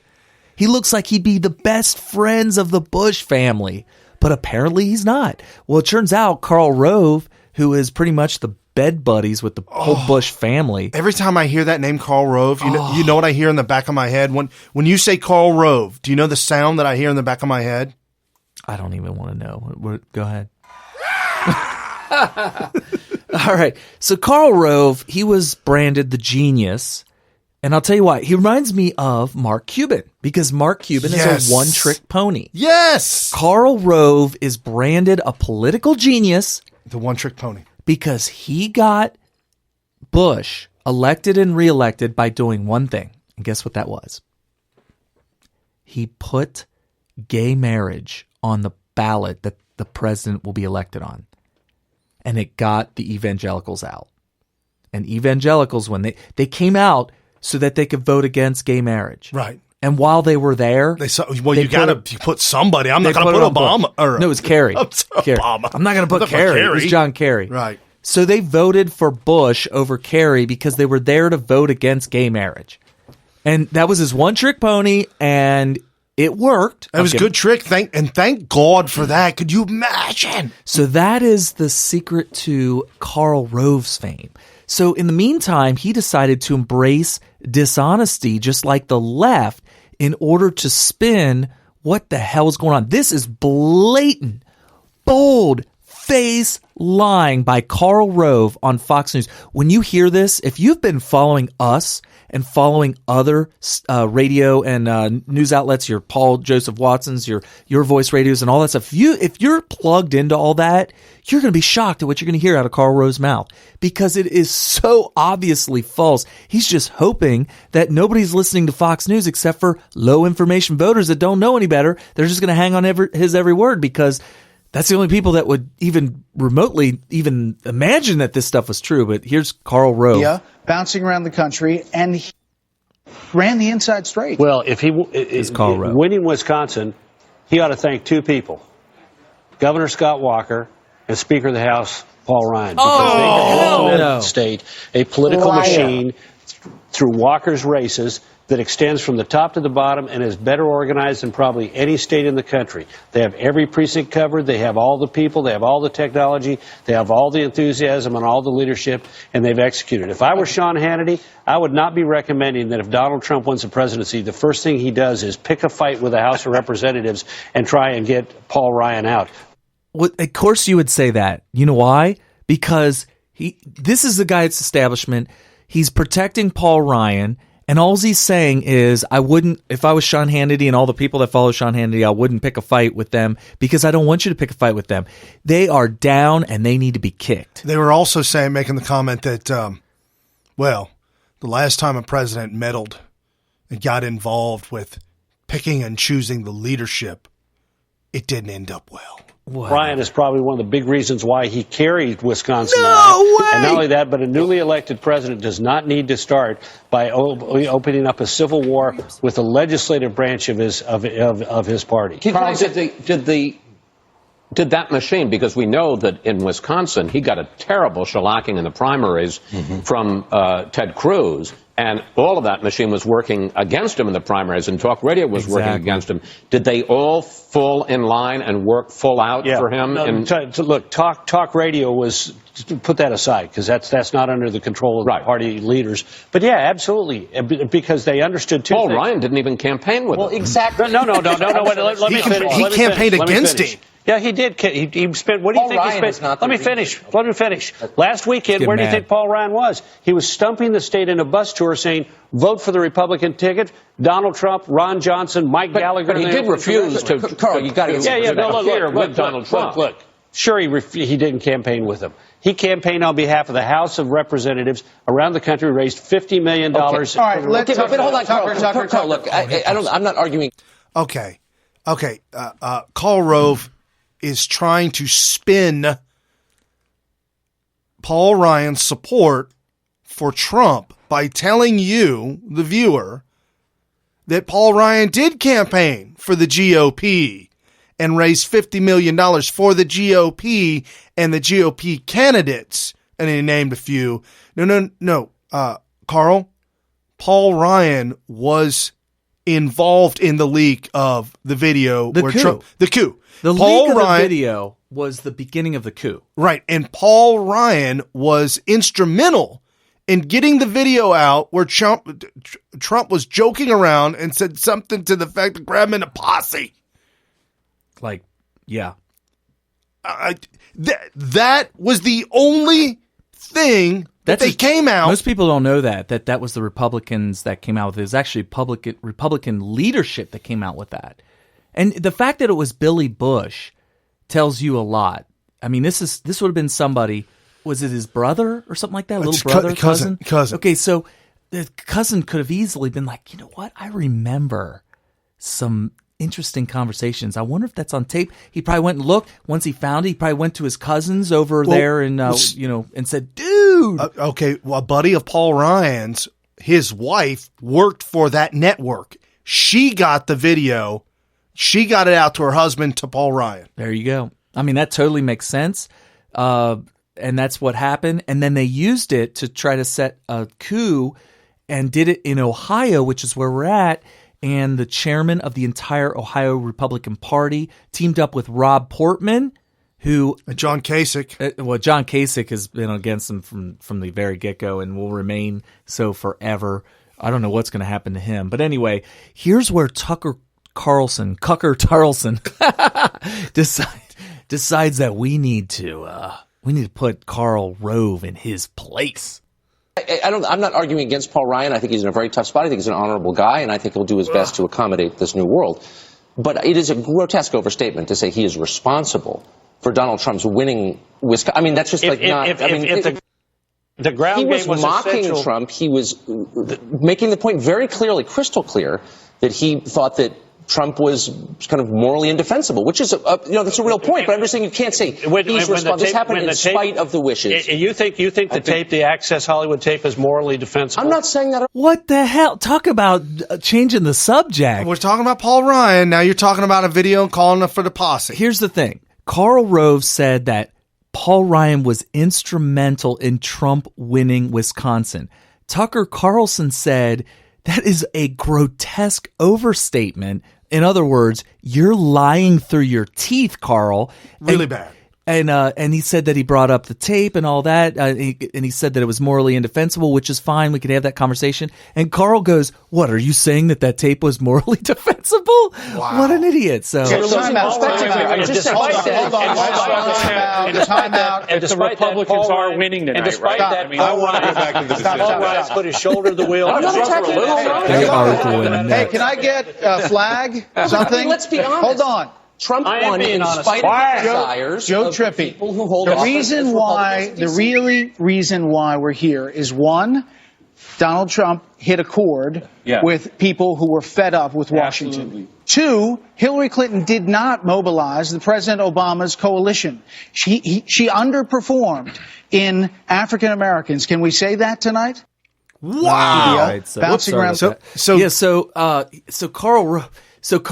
Carlson, there was a huge melee at that point. So Tucker said, "Let's be honest here." And Carl goes, "I am being honest." And I'm like, you're not even trying anymore. You're the establishment and you're no better than all those liars over in the Democrat Party, the DNC, the Hillary campaign, and all of her supporters are the biggest liars. And if you don't believe me about how much of liars they are, you need to log into Twitter and start having casual conversation with them about politics. And you'll find out that everybody that supported Hillary Clinton were just I'll give them a little bit of leeway. It could be that they just bought into the lies of the MSN. It might, the mainstream media. They may have just bought into it. So I'll give them a little bit of leeway. But for the most part, if you do your research, and after you do your research, you still agree with the lies that came out of CNN, NBC, and in some part, Fox News. But your ABCs, your NBCs, your CBSs, all of them were just lying through their teeth. And if you want to sit there and do your research, and after all of that, come back and say, yeah, I totally agree with all that. Then guess what? That makes you the liar too. And no, absolutely, 100%. And the way Fox News, to get out propaganda without them looking like they're doing it, they do it a little bit better than CNN. They have shills like this joker. Yeah. They have shills like this on, defend him to say what he wants to say and wants to lie. He's allowed, come to our show, Karl Rove, we'll let you lie. And think of this. What if Tucker Carlson wasn't there? What he said would have stood. Yes, of course. Can you believe that? Can you believe that if it weren't for Tucker Carlson being there to call him out, that saying that Paul Ryan was instrumental in Donald Trump winning Wisconsin pretty much would have stood? It's shocking. It's shocking. It's utter insanity. Yeah. Something that was mentioned, that Hillary couldn't mobilize, she couldn't get the word out, she couldn't this, she couldn't that. Kellyanne Conway, and we haven't said it yet today, but give props, high honors, high props to Kellyanne Conway for being the first successful female to run a presidential campaign. Kellyanne Conway, the first female. She's one that you want your daughters looking up to. People like her, people like strong women that are in Donald Trump's campaign. The misogynist, right? The misogynist, right. Yeah, hired her. The bigot, misogynist, all the women in his campaign that mobilized and literally created this avalanche landslide to beat the DNC, to beat the RNC, and to beat the cheat. Oh, that's He had tough. to beat three people. It was Trump versus the world. Trump versus the world, but Trump versus all these entities that he had to beat. They were massive and tough. I mean, that's tough. So she was on with Alice Cooper. She was on with Cooper, and just kind of laid it out for Cooper. Told Cooper, "Hey, you don't get it, man. He mobilized the American people like she's never seen before, and that Hillary could not mobilize a blood drive." I'm joking about that. She couldn't draw flies. She did actually draw flies during the campaign. Oh, that's right. She had flies landing on her face. Didn't we have a joke where we said, for all of you naysayers out there that thought that she couldn't draw flies, there's the proof. She drew them in droves. Oh, I think I made a tweet, debunked. The tweet was, it was a picture of her with the fly on her face, which I thought was a graphic. I didn't. Dude. I thought it was a graphic. It was real? Yes. Oh my gosh. I had the video. I retweeted the video and everything, man. Oh, yeah. So anyway, she did actually have a fly land on her face in the middle of one of the debates. And so I had to show that it's debunked. Or it was fact checked. Right. Okay. It was fact checked was Pants on Fire. Anybody that says she can't draw flies, pants on fire. Yeah, you can't stop this. Oh, so funny. Good times. So are we now kind of shifting to... We need to shift to the point where, okay, so now he wins the election. We showed the immediate aftermath, which is what we've been playing for you via sound bites. Crybabies and stuff like that. There's also, did you get any of the montages where there's random liberals like Miley Cyrus who post videos on YouTube of them actually crying? That was the most disgusting. It's not just her. It's some of it's just random citizens. They're millennials that are like 19. They may have been old enough to vote, and they're crying. I saw one video where a 6-7-year-old child was writhing on the floor, screaming and crying, and the parent is actually chuckling in the background. Yes, get over it. Hillary won. And he screams and he climbs under the bed. He does a low crawl under the bed. Oh, that's hysterical. Really? He has a huge montage of not just that, a whole bunch of them. It's like back to back to back videos of Hillary supporters crying. They showed video of people leaving the whatever that glass ceiling arena was where she was supposed to give her victory speech. Right. That place was jam-packed with Hillary supporters in New York City. Well, she didn't come to console her crying fans, and so they slowly started trickling out. Well, they sent out Podesta. And Podesta said, everybody, nothing to see here. Go home. She'll give a statement tomorrow. Go home. He kept telling everybody, go home. Right. Go home. That's so sad. That, it's over. Go home. It just goes to show you what kind of leadership we were looking at. When she can't even come out and console her crying fans. So somebody with a video camera right outside the arena was capturing people as they were leaving. And they got this one lady. She came out and she was on the phone talking to somebody. And she turns around and sits on the closest bench right outside the exit, and they kept the camera right on her. And she was talking to somebody, and she's like screaming and sobbing, and I don't know what we're going to do. I have posted all kinds of crazy pictures of the net. I call this is why I'm saying this is good versus evil. Evil has lost, and the gnashing of teeths have come out. Uh-oh. That's literally what is going on. They are gnashing their teeth, like in hell, like in the Bible where it talks about it. They're just wrenching and they're screaming and they're crying. You know, this also reminded me of the documentary that I saw. They snuck a camera into North Korea, and they were videotaping the center squares right after Kim Jong-il had died. Okay. Kim Jong-un's dad. Mm-hmm. Kim Jong-il had just died. And in North Korea, you're so poor you have no pictures anywhere in your entire house or apartment. The only picture you have is the state-required picture in your home of Kim Jong-il. And you pray to him. He is your God. Right. He dies, and what happens? What you're seeing right now, the DNC party, is what happened in the squares, where people were just crying and screaming and wrenching in pain. that's definitely a big part of it, but there's something else going on here that I think is even more blatantly obvious that everybody's going to really understand. The media lied to them with this huge, gigantic monstrosity of a narrative. They had this whole fake story that they were spinning up and spinning up and spinning up, and it was very complex. They had this complex plot to it.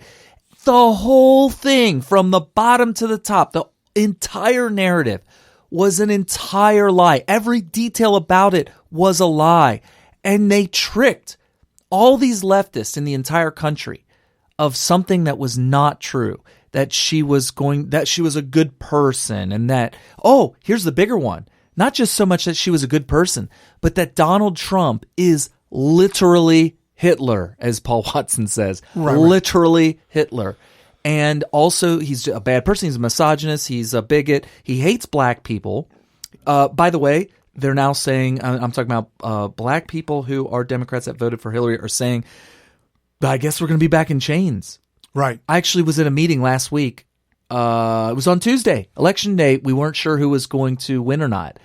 And one of the 3 black people at this meeting, the other 30 or so were white, stood up and said, well, you know what day today is, and I'm not sure if by the end of the day I'm going to be in chains or not. Or back, he said back in chains, like he's old enough to be. He was originally in chains, and now he's going back to I'm not really sure what that's all about. So he was an older gentleman, but I don't think he was that old. So, but anyway, the lie has convinced the American public that if you were chance of winning the general election. Sorry, folks. Oh, if you were for Hillary and against Donald Trump, you had bought into their narrative, which is that if you're black, you will end up back in chains. And we've seen that in videos, and I've seen it right in front of my face where a guy stood up and said that in a meeting. If you are gay, you're going to lose all the strides that you made so far as civil rights and all that kind of stuff, and you're going to be having to go back into the closet. If you're a woman, you're going to have to go back to the kitchen, stuff like Barefoot this. And pregnant. Barefoot pregnant. If you're a Mexican, they're going to kick in your door like Janet Reno with Elio Gonzalez. Or in Waco, Texas, where she kicked in the door and burned the Davidian down. Right, but not, yeah. So if you're Mexican, she's not going to burn you. She's going to send you back. Right. They're going to kick in your door, go door to door, round up families. They believe all this. They really, truly believe this. Why? Because that's what the left has been telling. The left media, the mainstream media, they've been telling them this. And all these tantrums that you're seeing, the riots, the crying in their little monologue videos that they put up on YouTube. This is what you get when you convince them all that what you've been saying was not a lie, that it was real. Well, even Bill Maher, and that was the sound clip that actually started to play. Bill Maher on his show, and his entire crowd, I know it's a leftist show, but listen real quick. It's a couple second clip.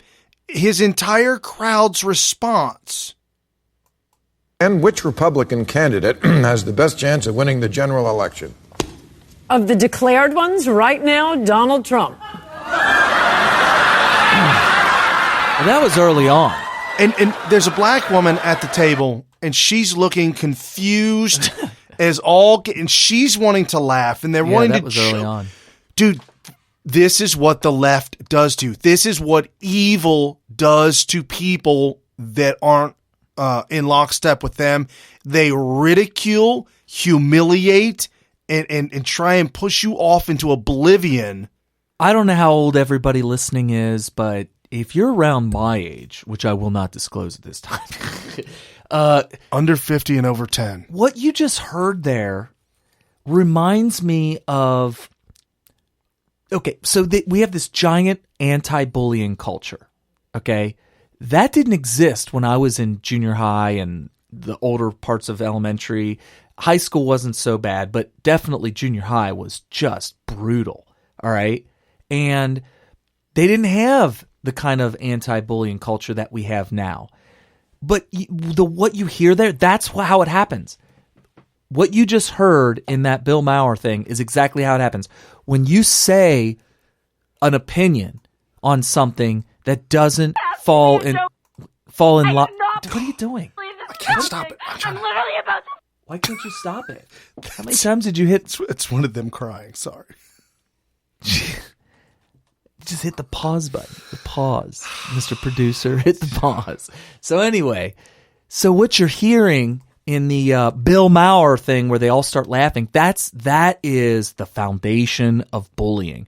What bullies do is they try to figure out either whether or not you're for or against the majority's opinion, and if not, try to make you in the minority on your opinion, and then they can attack you. Correct. With impunity, because they have the majority on their back to support them bullying you. And that's exactly what you just heard there. And so this whole anti-bullying culture is BS, because if you're not with the left, they're going to bully you. Correct. And so after this lie it becomes exposed, all those who bought and sold and part and parcel, they have no religion. Their religion is the person that's put in front of them, Hillary Clinton. They believe in her. They pray to her. They worship her. She is their life. She gives them breath. She gives them meaning to carry on. And when that is exposed as being this evil lie that to these millennials, these chitlins that bought into her thing, even the Bernie Sanders thing. This is just 2 seconds. I got to cut it off because she drops the F-bomb a couple times. But this is what you have going across the nation, all over on the internet. These insane. They're hysterical. They're hysterical. It has to be a joke. I do not believe this is happening. And then she says, I'm going to kill myself. Kill myself. I want to die. I'm going to die. That's one of several people that have said that they're going to kill themselves because of the... This is what... I've actually heard children... I had a kid who lost a wrestling match tell me that he's going to go kill himself. Whoa! And you got to take it seriously. You got to counsel that. Right, but then they end up not killing themselves, and it turns out it was just a cry for attention, and you don't like that because you don't want to have a boy who cried wolf situation. But that was probably a voting adult that you just played. Yeah, that was a voter. There was a voter. This is so childish. This whole thing where you have to give parents the ability to keep their children on their health insurance until they're 26. Grow up. And parents out there, you need to cut the umbilical cord. Flat out. Speaking of that, I watched last night for the first time Step Brothers. I haven't seen that. No, I haven't seen that. Will Ferrell. I haven't seen it. Now that you say that, I do remember the trailer. Don't see it. Don't. What's wrong with it? Don't. It's like watching a bunch of these 39. He's 39, the other one's 40, and neither one of them can move out of their family's house. Yeah. And the whole movie, and the very end, accepts that this is all right, and they are really successful. In what? Life. How? What part of life? They started a business. Did they? Doing karaoke. Finally making some money, but they still live at home. Well, you have to, because maybe karaoke wasn't making enough money. Insanity ensues. Insanity ensues. So these videos went viral. That was probably the most viral video I think I've seen. I've seen her face on YouTube. I've seen her face on Twitter. That one went nuts because you believe she's probably dead now. She probably committed suicide. With that amount of emotion? No, I'm not buying it. I'm not buying it. And if you haven't heard from her in a while, if you're friends with her, give her a call. No, give her a couple days. She just needs to calm. She needs to calm down. Maybe stop by. No, I'm saying don't stop by. She needs a couple days to cool off. So CNN is hanging out with the protesters, and this is what the protesters are saying. Freedom where we're at today. We can't just do rallies. We have to fight back. There will be casualties on both sides. There will be, because people have to die to make a change in this world. They've trapped enough with the racism. Stop splitting families. Don't split my family. Okay, if you're more buying into lies, right? If you're here illegally, you've got to rectify that somehow. I don't care how you do it; it's got to be rectified because you cannot be here illegal. You cannot enter any country in the world illegally, right, and not pay the price. Right. I have my own ideas of what I think would be good for immigration reform. Here's Donald Trump's vision. He wants to prioritize jobs, wages, and the security of the American people. And what he means by that would be U.S. citizens. He wants to establish new immigration controls to boost wages and to ensure that open jobs are offered to American workers first. What he's talking about there is those, what are those visas that they allow? Immigrant. They aren't even immigrants, really. They're just foreign workers that can come over and fill jobs in America. He's saying that that's fine, but he wants to be able to offer those jobs to American workers first. He wants to protect the economic well-being of the lawful immigrants already living here by curbing uncontrolled foreign worker admissions. That's pretty smart. And if you're a legal immigrant here, you would want that, right? Oh, absolutely. And part of that, he's going to select immigrants based on their likelihood of success in the U.S. and their ability to be financially self-sufficient. That's important because you don't want to be on the government dole or need to be, or living in adverse poverty, right? He also wants to vet applicants to ensure they support American values, institutions, and people, and temporarily suspend immigration from regions that export terrorism and where safe vetting cannot presently be ensured. So that's common sense, right? Right. All this is just what a normal country would do to protect its people. Now, here's the big controversial one. He wants to enforce the immigration laws of the United States and restore the constitutional rule of law upon which American prosperity and security depend. So if you are illegal, sounds like they're going to start enforcing the existing laws. Now, when you came here, if you didn't know that those laws existed here, I feel bad for you, but it is what it is. And there's an unspoken law in America and pretty much anywhere in the world. Ignorance of the law is no excuse. Yeah, you don't get out of it because unless you're Hillary Clinton. Unless you're Hillary Clinton. Or remember that Dave Chappelle skit? I didn't know I couldn't do that. Right. Well, now you know. Anyway, so if you did know that there are laws preventing you from immigrating the way that you did, then stop crying. Right. You're going to get the justice that you knew was coming. All right. And I firmly believe that this is not going to include immigration forces that kick down doors. What I think is going to happen is this, and I actually endorse this, and I hope he does do this because I think it is a very humane way of doing it. I would say that if you are here illegally, that whenever you get a job, you have to go through E-Verify, and if it doesn't pass, you can't get hired. All right? That doesn't mean you have to go home. If you're here as, let's say a grandparent or something like that, and you got this huge extended family here in America that they're legal, okay? They're just going to have to support you. It's as simple as that. And they're going to. Well, but the problem is that illegal can get Medicaid, Medicare, food stamps, cash aid. According to this, no. I hope and pray with every ounce of energy he has the ability to do that. Basically, you're going to be here. If you're here illegally, I would hope that they don't say, you're coming with me, we're going to load you on a plane and drop you off with a parachute over Mexico City. I hope he doesn't do that. No. I hope he does.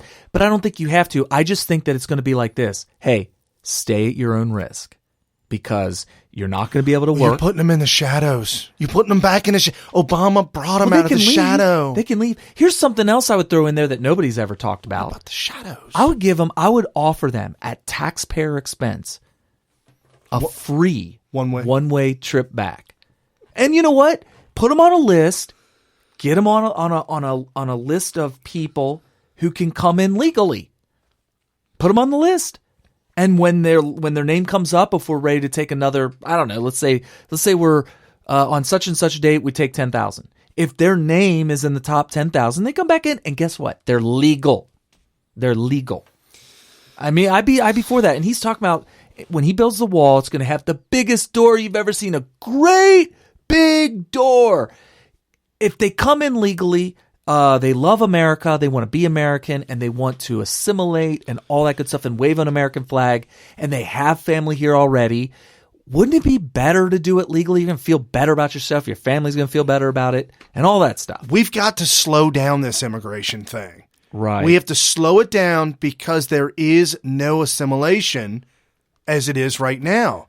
It needs to be slowed. So we have our 10-point plan to put America first. This is actually the plan for immigration.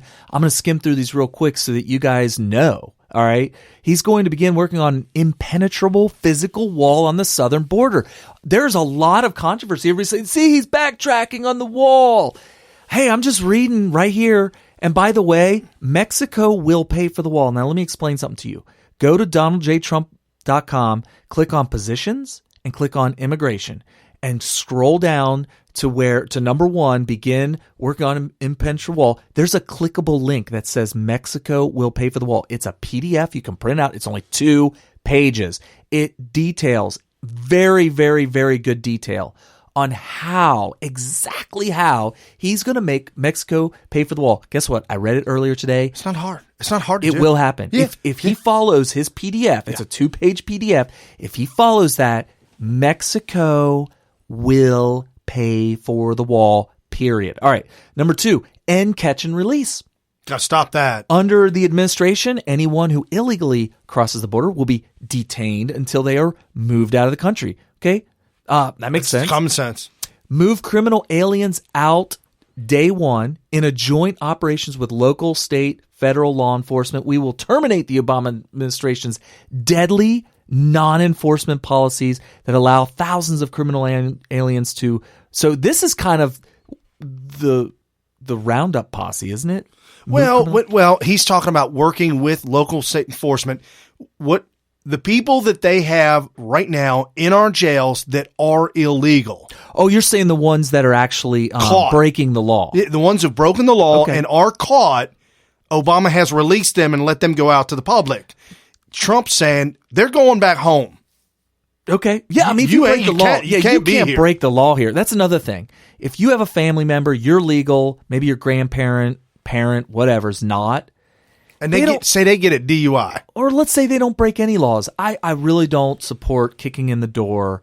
They've been no, that'll never happen. Right. That'll never happen. But if they go and try to rob a store or something, you're gone. Yeah, if you're starting to threaten the lives of everyday citizens, and you're not even legally supposed to be, you got to go, and you better not cry about it. If you're, let's say your dad sticks up a local 7-Eleven, and he's an illegal immigrant. Don't give me this crap. Oh, you're splitting the family. No.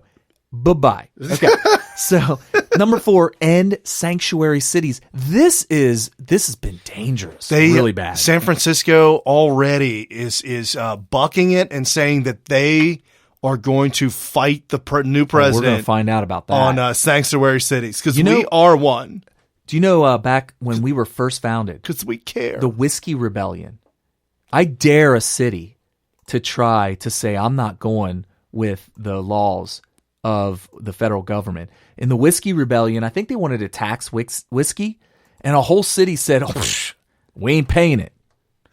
They brought in the army, and a whole bunch of people died. Whoops. I'm not saying that we should go in with the full force of the you looking up the Whiskey Rebellion? Yeah, 1791 during the presidency of George Washington. Yeah, our first president. The argument was that, hey, we just won the revolution against the British who wanted to tax us. Right. We don't think America should be taxing us. But here's the thing: we needed to pay for some stuff, and so it was the first tax imposed on domestic product by the newly formed federal government. Okay, and so they said, we're not paying it, and George Washington said, yes, we are, and they said, no, we're not. Right. And so George said, oh, yeah? And the whole, we're coming for it. And the whole thing that taxation without representation. They have representation. Yeah, that's it. You are represented. You elected your representative to vote for a tax. Sorry. Well, and also you can't have any kind of government, even if it's extremely limited, without some sort of tax, even if it's very small. And that's pretty much what they had. And there was just this almost like an anarchy feeling, like, whoa, whoa, whoa, we don't have to pay for nothing. And yeah, that didn't work. So they had the Whiskey Rebellion, and it was crushed by the army, I think. They brought them into, was it in Philadelphia or something? Or in New York or somewhere, wherever it was, wherever the whiskey, does it say? No. I'm not there yet. Somewhere in the 13 colonies. It says in the United States. Okay, all right. Well, that narrows it down. All right, number 5. Immediately terminate President Obama's 2 illegal executive amnesties. I didn't even know he had 2 illegal executive amnesties. He did, and the Supreme Court shot them both down. Said, you can't do this, Obama. He said, well, who's going to stop me? And nobody did. Nobody stopped it. It's called impeachment. You're allowed, that actually would be an impeachable offense. Oh, yeah, absolutely. All immigration laws will be enforced. We will triple the number of ICE agents. Anyone who enters the U.S. illegally is subject to deportation. By the way, the Border Patrol was one of the first groups to endorse Donald Trump for president way back in the day. I don't even know what the date is. And the first time, when they say it was the first time they've ever endorsed any president, that's because ICE is actually, technically, ICE is a newly formed organization. It used to be. You would know. You were in L.A. probably. I do. Oh my goodness! Because I wanted to start using ICE. Yeah. Instead of what it was called before. Immigration Naturalization, sir. INS. I don't know. Anyways. Whatever it was.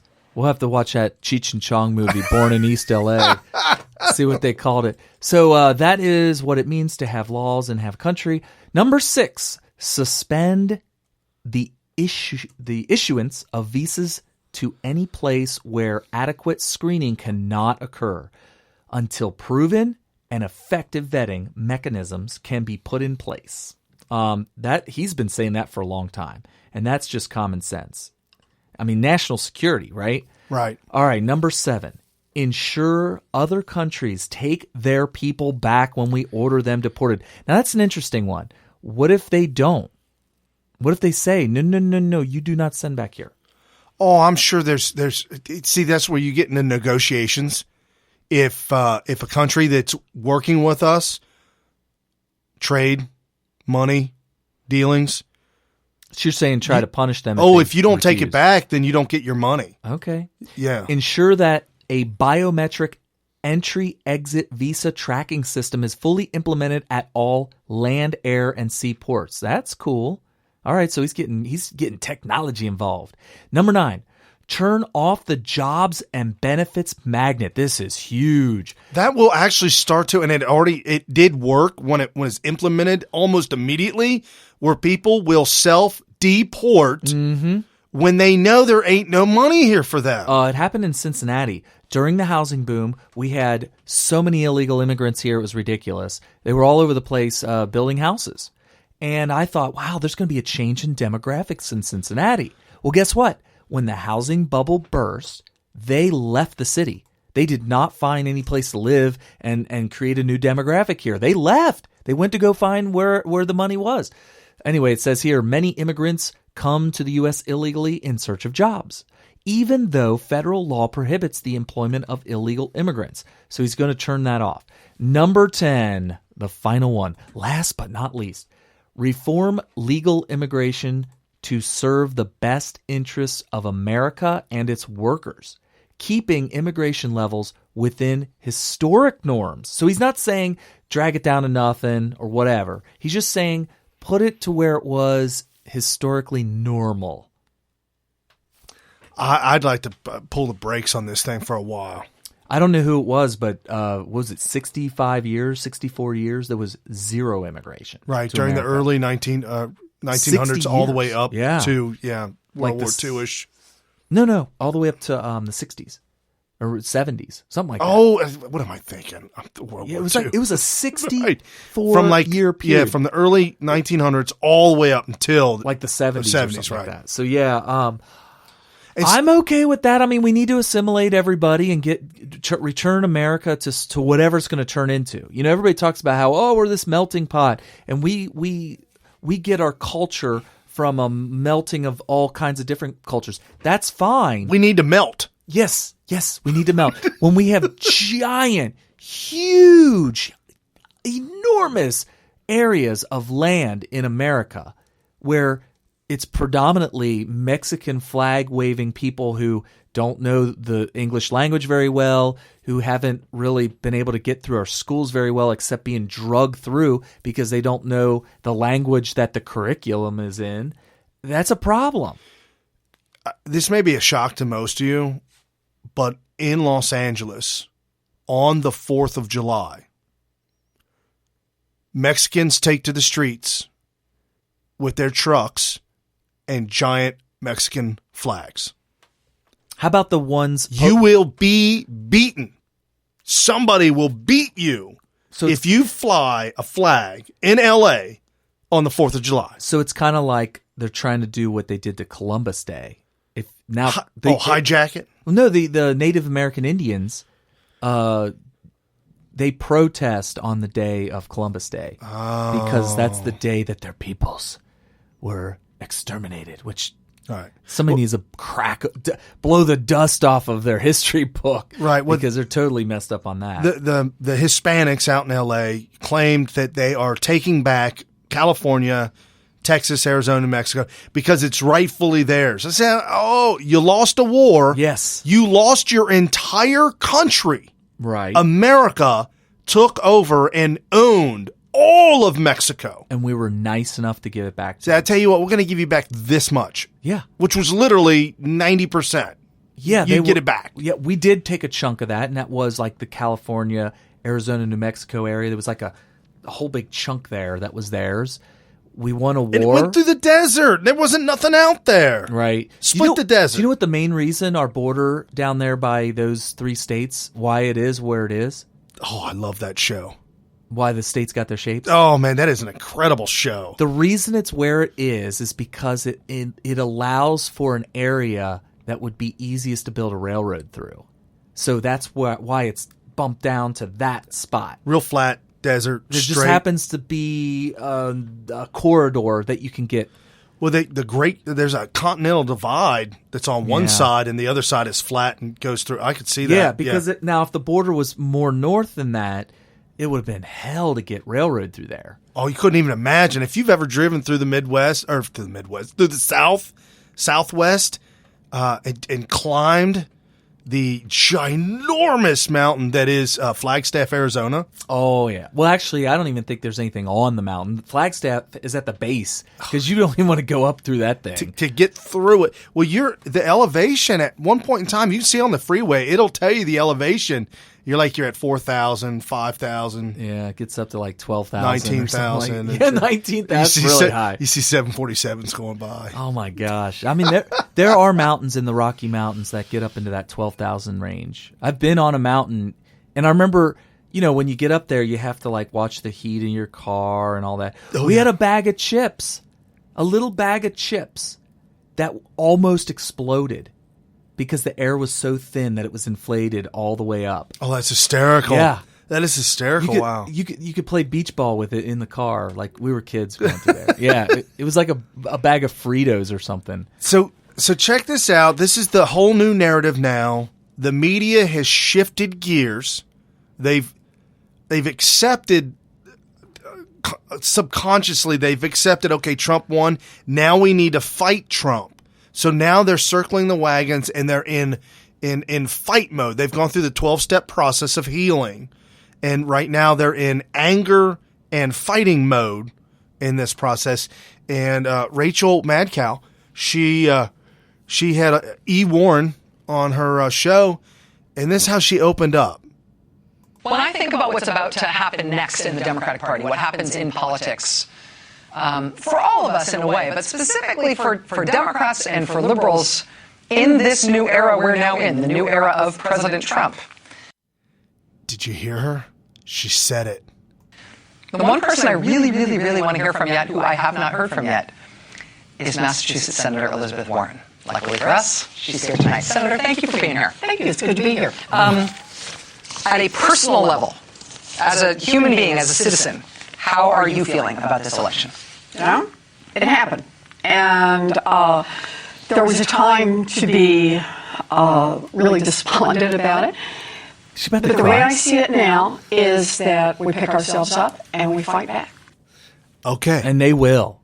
So she said fight back. Mm-hmm. Okay, so this was a 10-minute interview that was cut, split, went to break, and she came back. I didn't get into all that.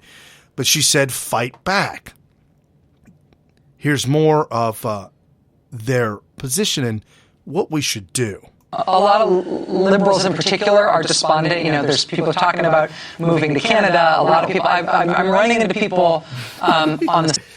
If you haven't seen it, the memes are up everywhere with lists of people. By the way, every single 4 years, there's always a huge number of people, most of them celebrities, that are claiming they're going to move to Canada if the other one doesn't win, or Belize. A lot of them say Belize. And I remember when Bush was running, especially in 2004, so many liberal idiots that we get in these discussions with online. I'm going to Belize if he wins. Which is a very beautiful place, I hear. Right, but they never do. Yeah. They never do. Hey, did you hear who's getting the most backlash? Whoa, slipped it. Is it white lash? A backlash. Yeah. Oprah.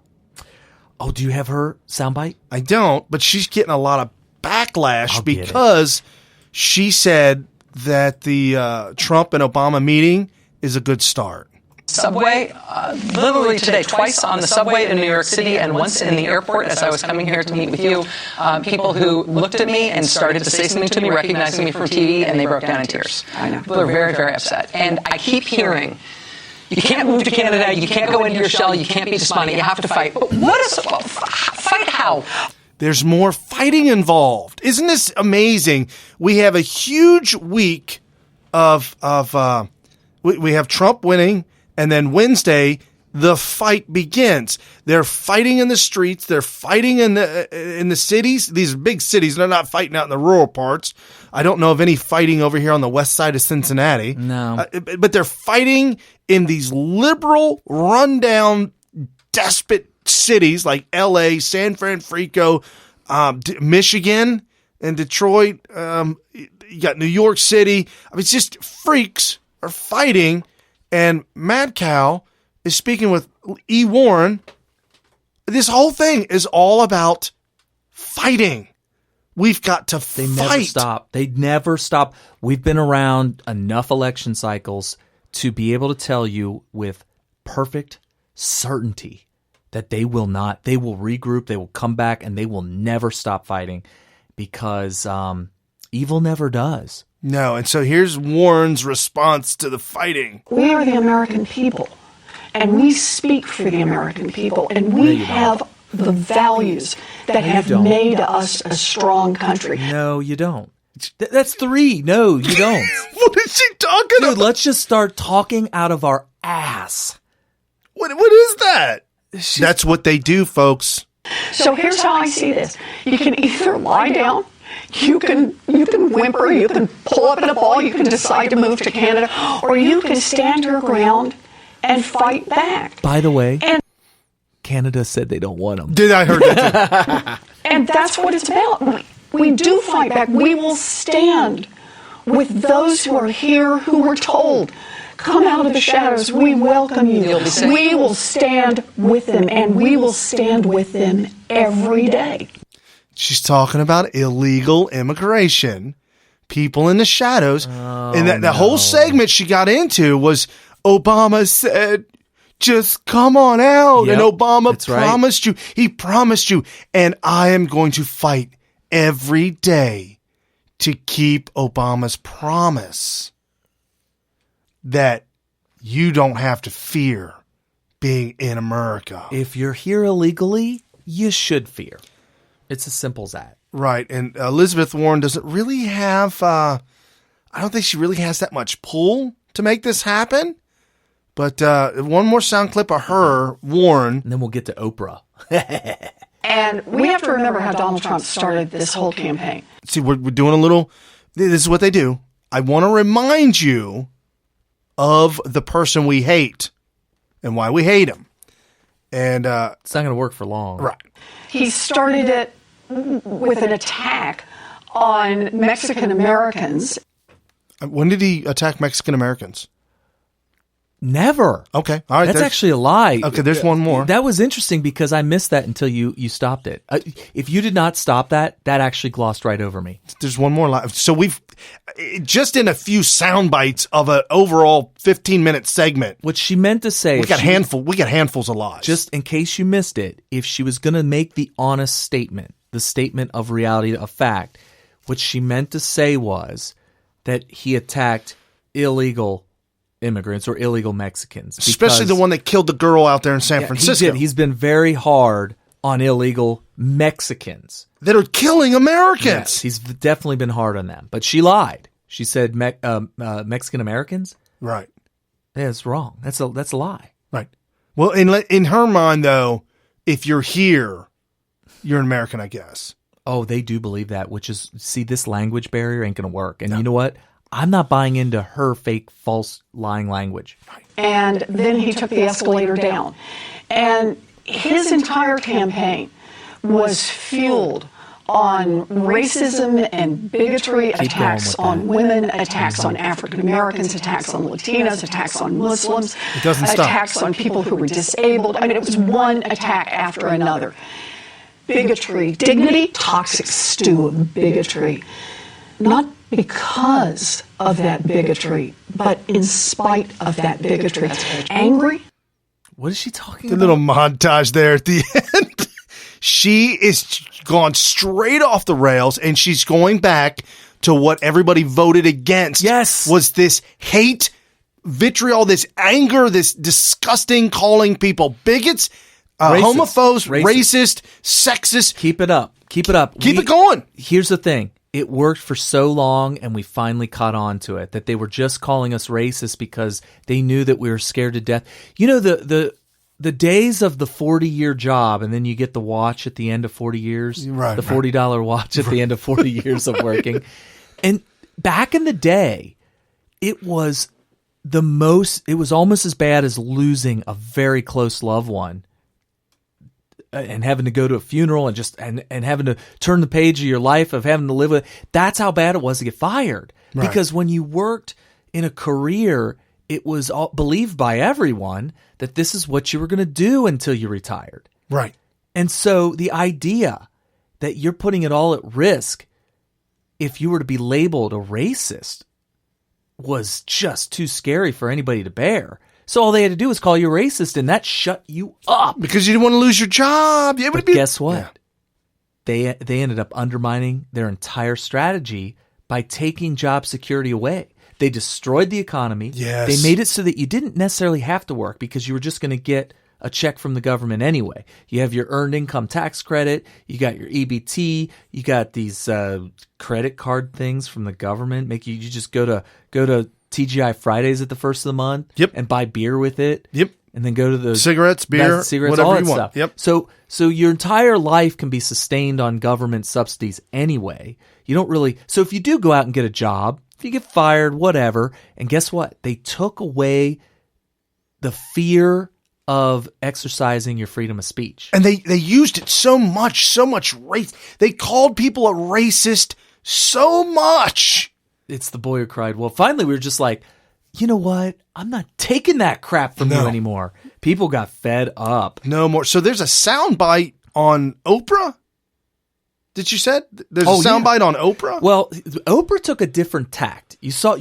So far, if this is anger and hate over here. Yes. So anger and hate. If you've been listening to this whole show, you've been listening to the reactions to Donald Trump being elected, which was crying and laying blame where it doesn't belong. We had Van Jones on earlier who was talking about a white Lash because he's such he hates white people. It's as simple as that. I hate to do a reverse. He said he's got a white wife, though. Well, I'm sure he hates her. Oh, okay. Fair enough. Fair enough. Dude, they parodied that in I'm Gonna Get You, Sucka. They sure did. Remember, great movie. Yeah. Go ahead, go see it. So all the Black Panthers, they had all these Black Panthers in this room, and finally he says, "I'll have my wife bring you out something." And the wife comes out, and she's white.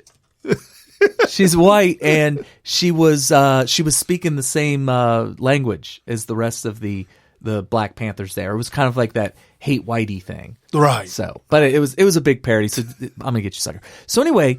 You've heard so far in our show today that it's all about the reaction to Trump getting elected, and it's very negative. We have people crying. We have lots of people crying. We have people laying blame.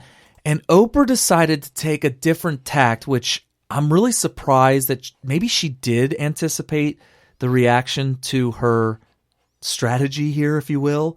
By the way, before I play this, Oprah was responsible for Obama's presidency. Oh, the first election. Yeah, absolutely. And here's how, in case you forgot, in case you're too young to remember, or if you just forgot, Hillary was winning the primary against Obama back in 2008. Right. She was winning. And I remember in March 15th, during the primary, I thought that Hillary was going to win Ohio, which I can't even remember who won Ohio. I think Hillary did win Ohio. She was wrapping it up. She was going to be the nominee in 2008, and Obama was far behind until Oprah came out and said, all my people's listening, y'all need to come together and stop fighting over it should be Obama, it should be Hillary. Stop fighting. We need to all come around against my man, Barack Obama. And that completely turned around for Obama. And you can pretty much, I'm going to be honest with you, Barack Obama needs to thank one person for his 8-year presidency. Oh, yeah, absolutely. And that was definitely Oprah. So here's Oprah just the other day in reaction to Trump's presidency. And actually, this is a segment on Fox News, so they're gonna introduce it for you. Maybe we don't need any of them. Maybe we don't need Trump. Maybe we don't need Obama. Maybe we don't need Clinton. Maybe all we need is. See where you're going, Clinton. Oprah Winfrey. Oh, I didn't see Oprah Oprah. coming. All right. Here's Oprah. Listen.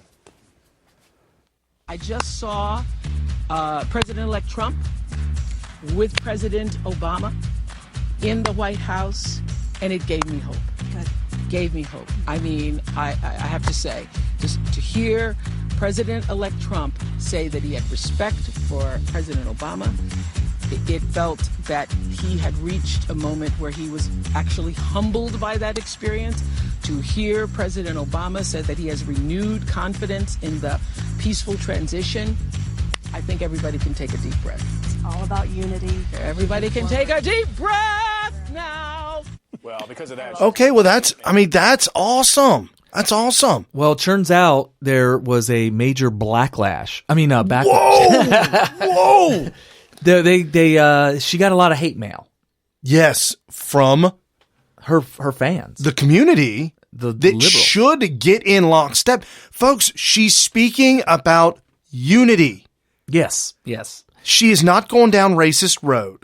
Well, she's buying into what they did in this meeting between Trump and Obama, which is to create this illusion that there's going to be unity, that we're going to bring it all together, and that it doesn't matter if it's going to come together or not between the two of them. What matters is that the country sees that they're making an attempt, or at least making it appear as though that's happening, and then that way everybody can calm down and stop rioting, right?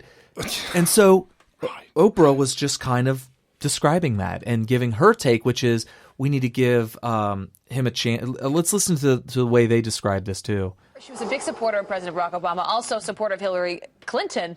But she's saying, I think, something that we all need to hear this morning, and something that that we heard from other guests this morning. Let's just all take a moment. Well, guys. Take a look at social media, because the trolls are out on social media. Take a look at this. Oprah, you can take a deep breath and hold it while the rest of us literally fight for our lives right now. Oh my gosh, the hyperbole there is ridiculous.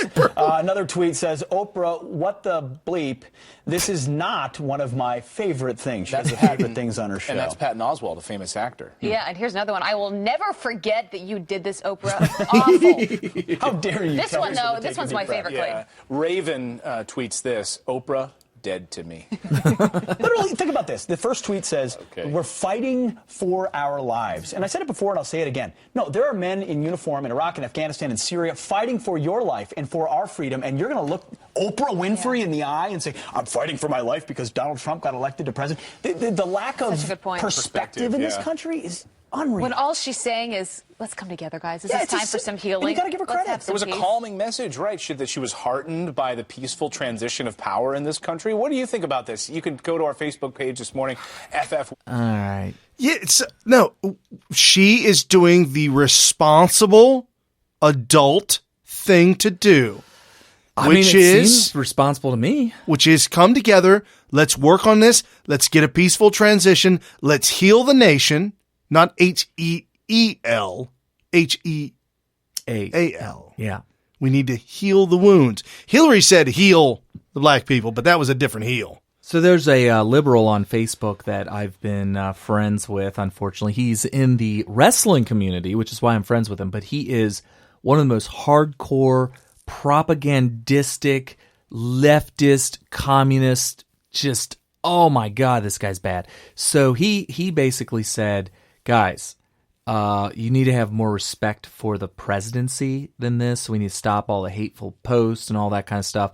It's over. We need to get on with it. I'm upset that Trump won it, but he did, and he's my president. He's our president. We need to move on. And I think that that's a very, very responsible way to do it. And that's kind of our take on all these leftists that have won the presidency in the past, whatever, 24 years. How many cities did we burn down for Obama's elections? Me personally, none. But you're talking about the Republicans? Yeah. I think it's a grand total of 0. Grand total. This did not. I'm not done counting now. Okay. They're asking for a recount. And the problem with this is this is the codified generation. You know what they call it in my wrestling community?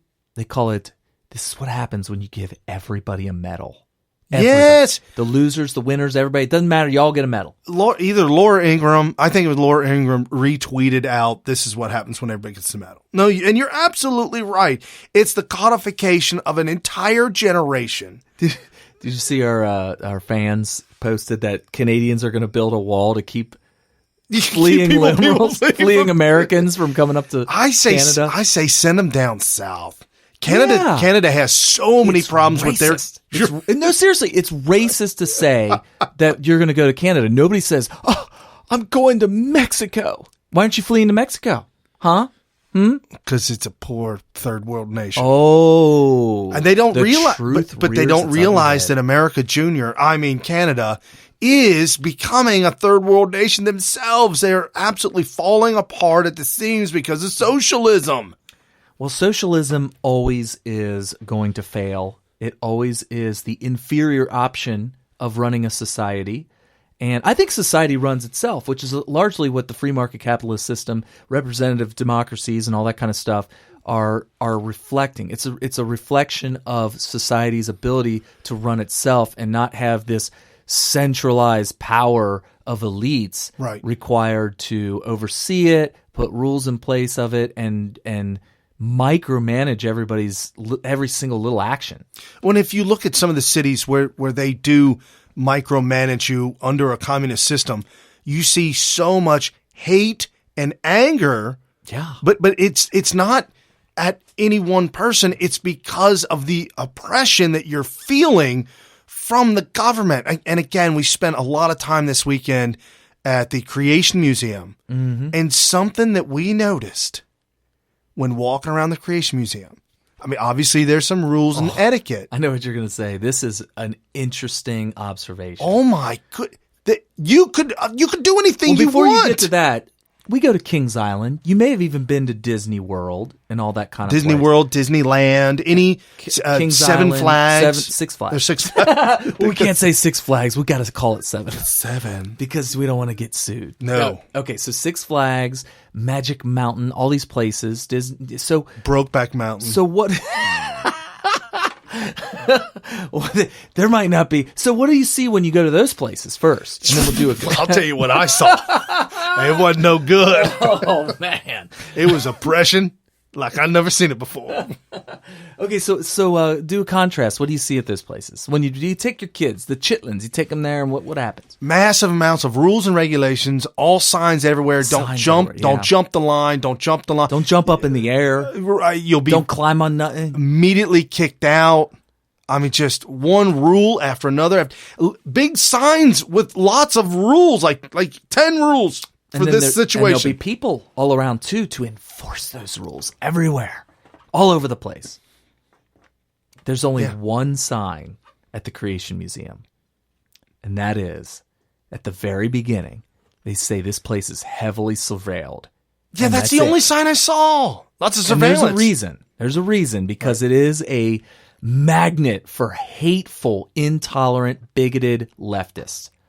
Because that's where you find intolerant, bigoted people on the left. Right. Exactly. So that being said, so what was it like when you brought your kids there, right? I was nervous when I saw the sign. I was like, oh, well, I better watch my P's and Q's, keep this place nice and tidy. We were on top of it when it comes to your oldest daughter, because she liked to explain things to people, and she likes to be very hands-on. Right. So there were a lot of times where I'm like, and it wasn't so, I mean, you don't want to touch the glass, don't touch the paper, don't this, don't that. It was us. Right. Given the rules. And there weren't none. But here's the thing, as a responsible Christian parent, I'm going to respect the place. Right. And I'm going to keep my kids in line. And that place was immaculate, wasn't it? Yes, it was so clean. It was so beautiful. It was really nice. And when we went to eat and sit down in the lunchroom, it was just something that got me. The condiments for the mustard, ketchup, mayonnaise. Yeah. Individual packets, buckets full of them. And they were out in the open. You could take handfuls. You could take whatever you want. Yeah, they were out in the open. Soda machine out in the open. And then they had like a pseudo type of salad bar, but it was just... Oh, it was the toppings for your burgers. Yeah, the condiment bar. Yeah. Tomatoes, lettuce, everything. Fresh. Mm-hmm. Looked really good. Unsupervised. You could have as many. You could have taken all the tomato slices. You could have walked in there. And ate a giant salad. For free. They probably wouldn't say anything. Oh, by the way, that's one of your daughters spilled something on the floor right in front of the garbage can, right in front of the woman sweeping up, and we were the last ones to eat. They were about to close down. It was late. Oh. And I said, they're trying to clean this place up. And she goes, the lady with the broom, oh, no. Don't you worry about it. Don't you worry about it. That's my job. I was like, wow. You rest assured, you enjoy your stay here. Oh, they were really and nice. I'll take care of this. You go enjoy They were yourself. so nice. It was unlike any museum / amusement park / even the museum downtown. They got the one in Indianapolis too.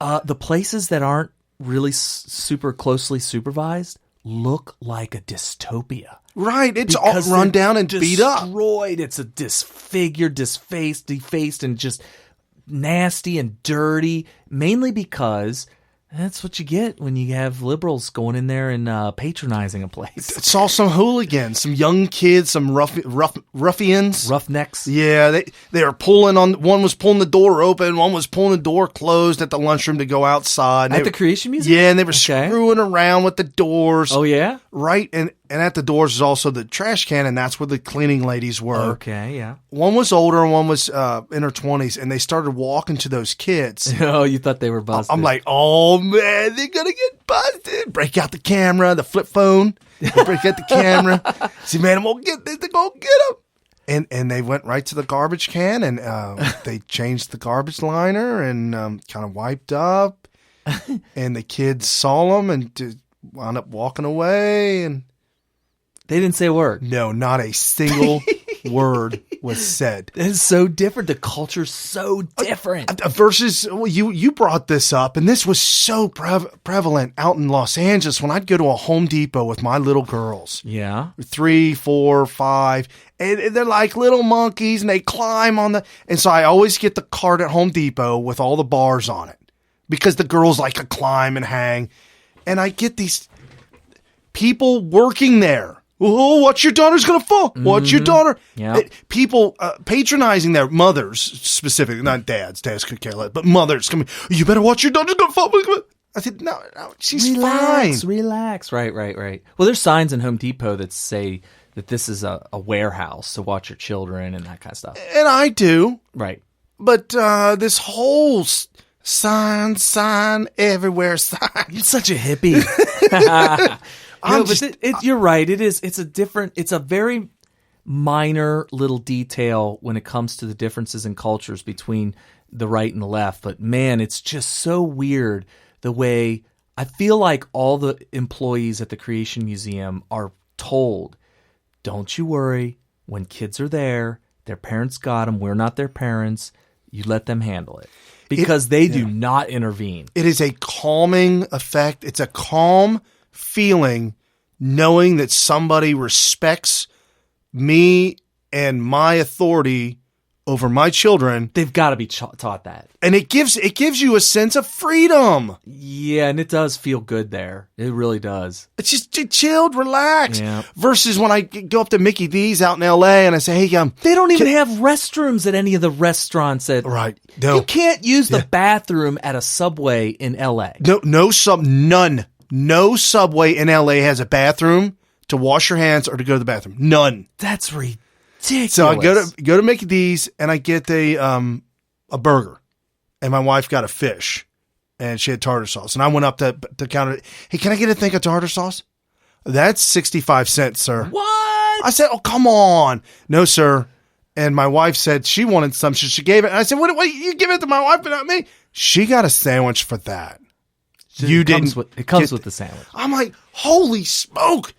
You acting like a tartar sauce Nazi is causing problems. Well, it boils down to this. They had to have that rule there because in L.A., somebody would come in with a 5-gallon bucket and say, fill this. Right, and they would, and their friends would steal from the back, and they're running out of tartar sauce and money, and there's so much crime. Now you know the difference between God-fearing community and a godless community. And that's why they hate us so much. Who, God? No, the libs. So did you hear that Elizabeth Warren made a case for Donald Trump? No, we were just listening to her a second ago. And it was all hate and fighting, right? Mm-hmm, right. Hold on to your seats, folks. Oh, my. This is going to blow your mind. This is what happens when we played Chris Matthews, slipped on some banana sauce. Some awesome sauce. No, he slipped on some truth serum. Some truth serum. Yeah. And Elizabeth Warren starts to slip down a path, and her anger gets the best of her. There are millions of people across this country who voted for him because they are angry about what's happening in this country, because they are worried about what's happened in this country, and because they are hopeful that he is someone who will come in and break a system that is not working for them. Okay, folks, I'm going to take a deep breath. What? This soundbite's not over. I'm like, what? She is talking about Donald J. Trump, elect president. I'm confused. It is official. Here she goes. People not trusting the system. She's going to explain. It is not working for them economically. It is not working for them politically. The way I understand this election is that the American people voted for significant change. This economy is working for a slice at the top, and it's leaving everybody else in the dirt. No, I'm not joking. She is still talking about Trump and literally backhanding Obama. People hanging on by their fingernails. And this political system is working for a slice of those at the top and shutting everybody else out. The American people... We just had 8 years of Obama, and she's saying this? ...want to see change. People want to see change. Our job now is to try to give some direction to that change, to force that change in a way that not only opens up for more and more families, but that helps us build a future that works, not just for some of our kids, but a future that works for all of our kids. Oh, that's called Donald Trump. Thank you. That's called Donald Trump. Trump was in the background with a mic, and when she was done talking, he dropped it.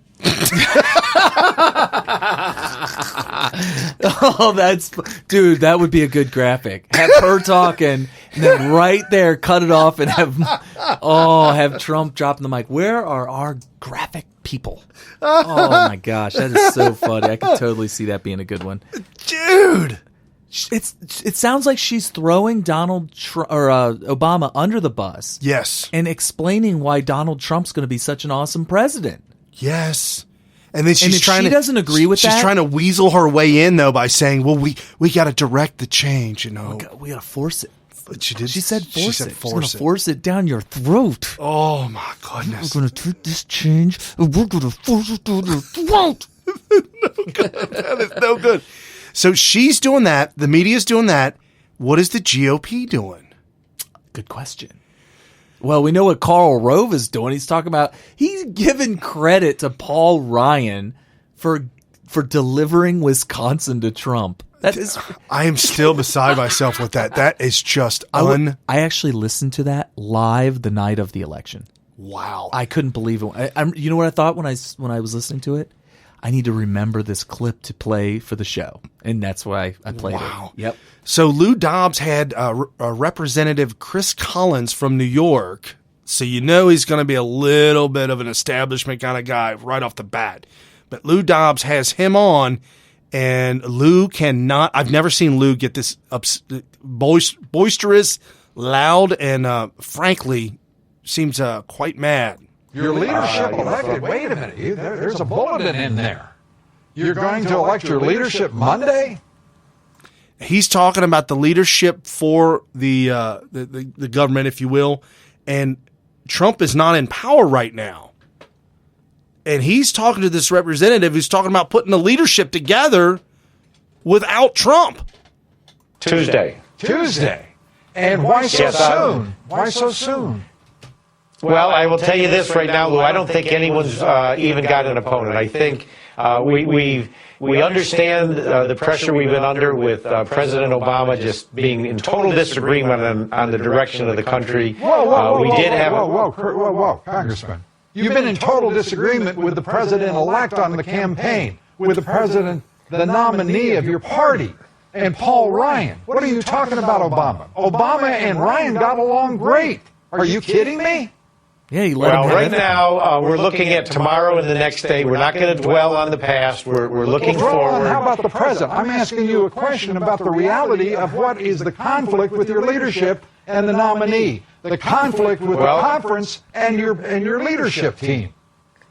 Well, right now, both Paul Ryan and President-elect Trump have been on the phone a couple of times. They are singing from the same book.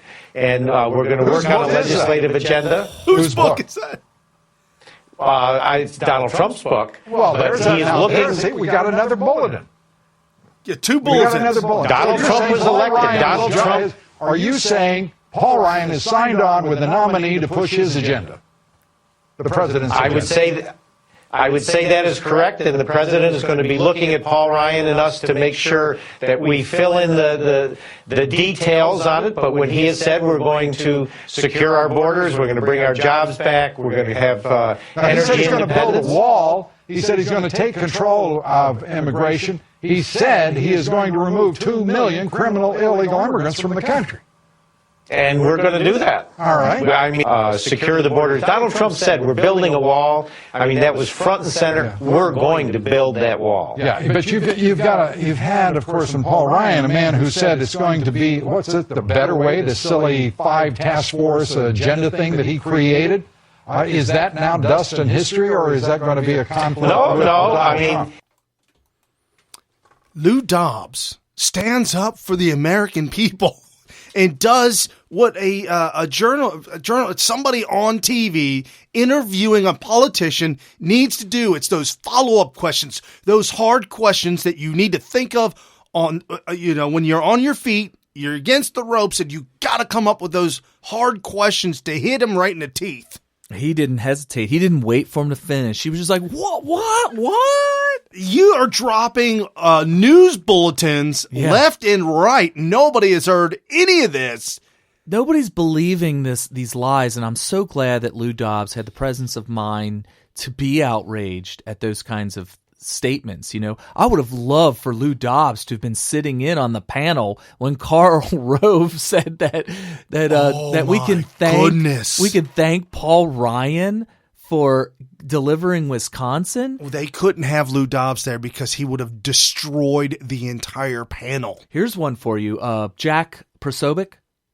Yes, he's actually. I didn't know this. I knew that he's very involved with the new media and all that kind of stuff. He's friends with Mike Cernovich and all that kind of stuff.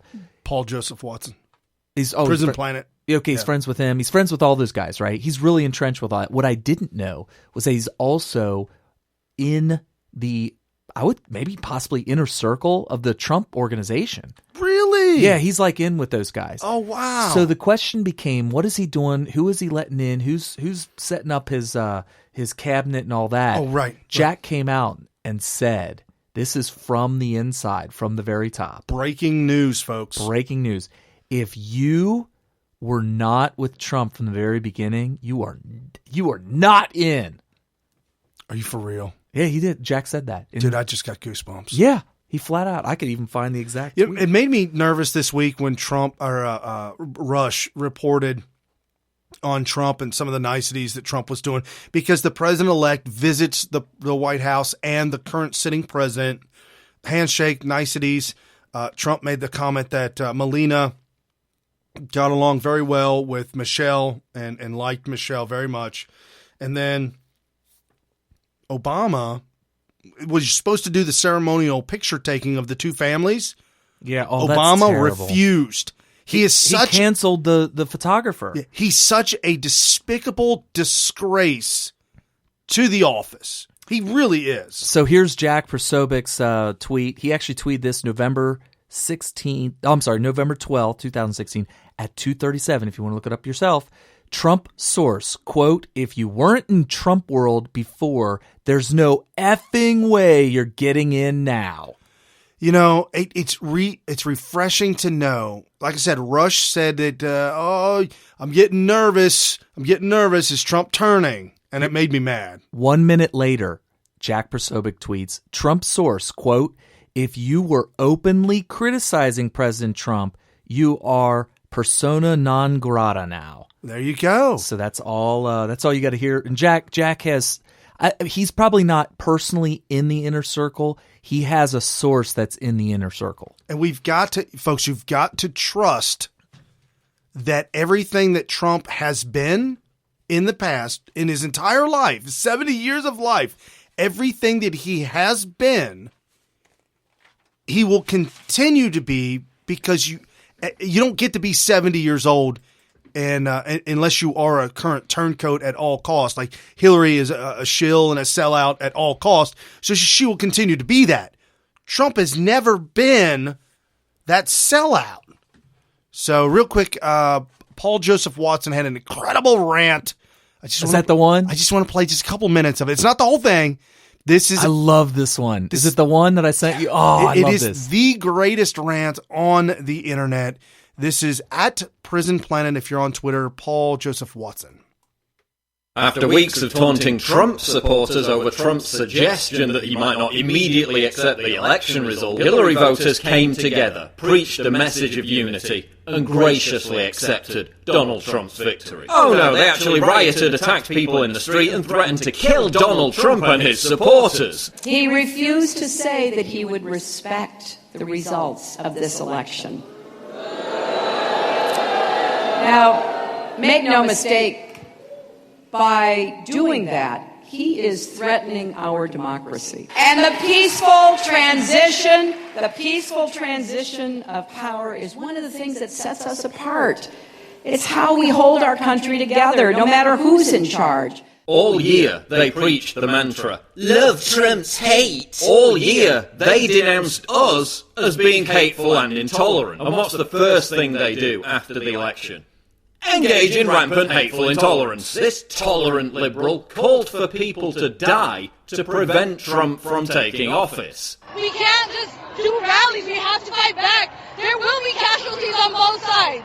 There will be, because people have to die to make a change in this world. Look at this idiot. Wall Street is the enemy, not Muslims or immigrants. You just voted for someone whose entire campaign was funded by Wall Street, you utter fucking moron. Look at this clown. I am gay, I am in love, I am terrified. Yeah, you didn't seem to be too terrified by 20% of Hillary's campaign being funded by a country that still executes gay people. Seriously, has anyone told you people that you can't change the result of a democratic election by throwing a temper tantrum? The Electoral College isn't going to look at you burning a Donald Trump effigy and think, oh well, a bunch of butt-hurt losers had a hissy fit, so I guess we better just invalidate the entire election and just have everyone vote again until Hillary wins. This isn't fair. I need Hillary to stand up right now and walk in and sue the United States of America. That's not how it works. You're literally protesting against free democratic elections. Your behaviour is why Trump won in the first place. Do you understand that yet? Americans saw you attacking innocent people, burning shit down and rioting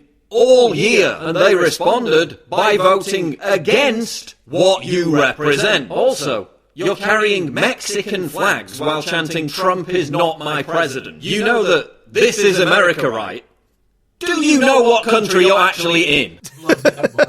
How is that not incredible? There's the full rant. If you go on at Prison Planet, you'll find it. Paul Joseph Watson on YouTube. He's got all these queued up.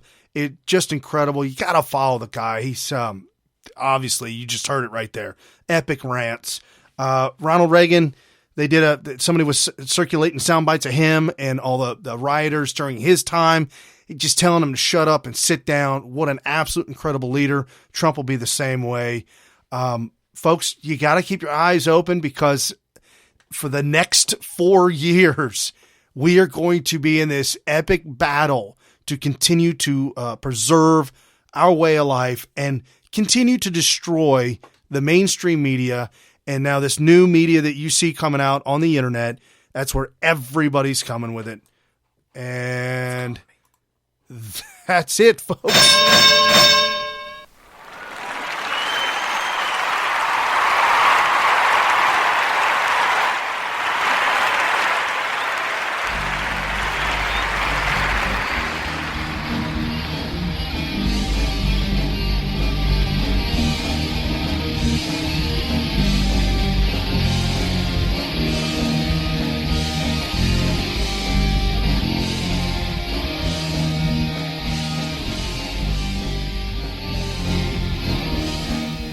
With unfathomable power. What kind of power? Unfathomable. It's without fathom.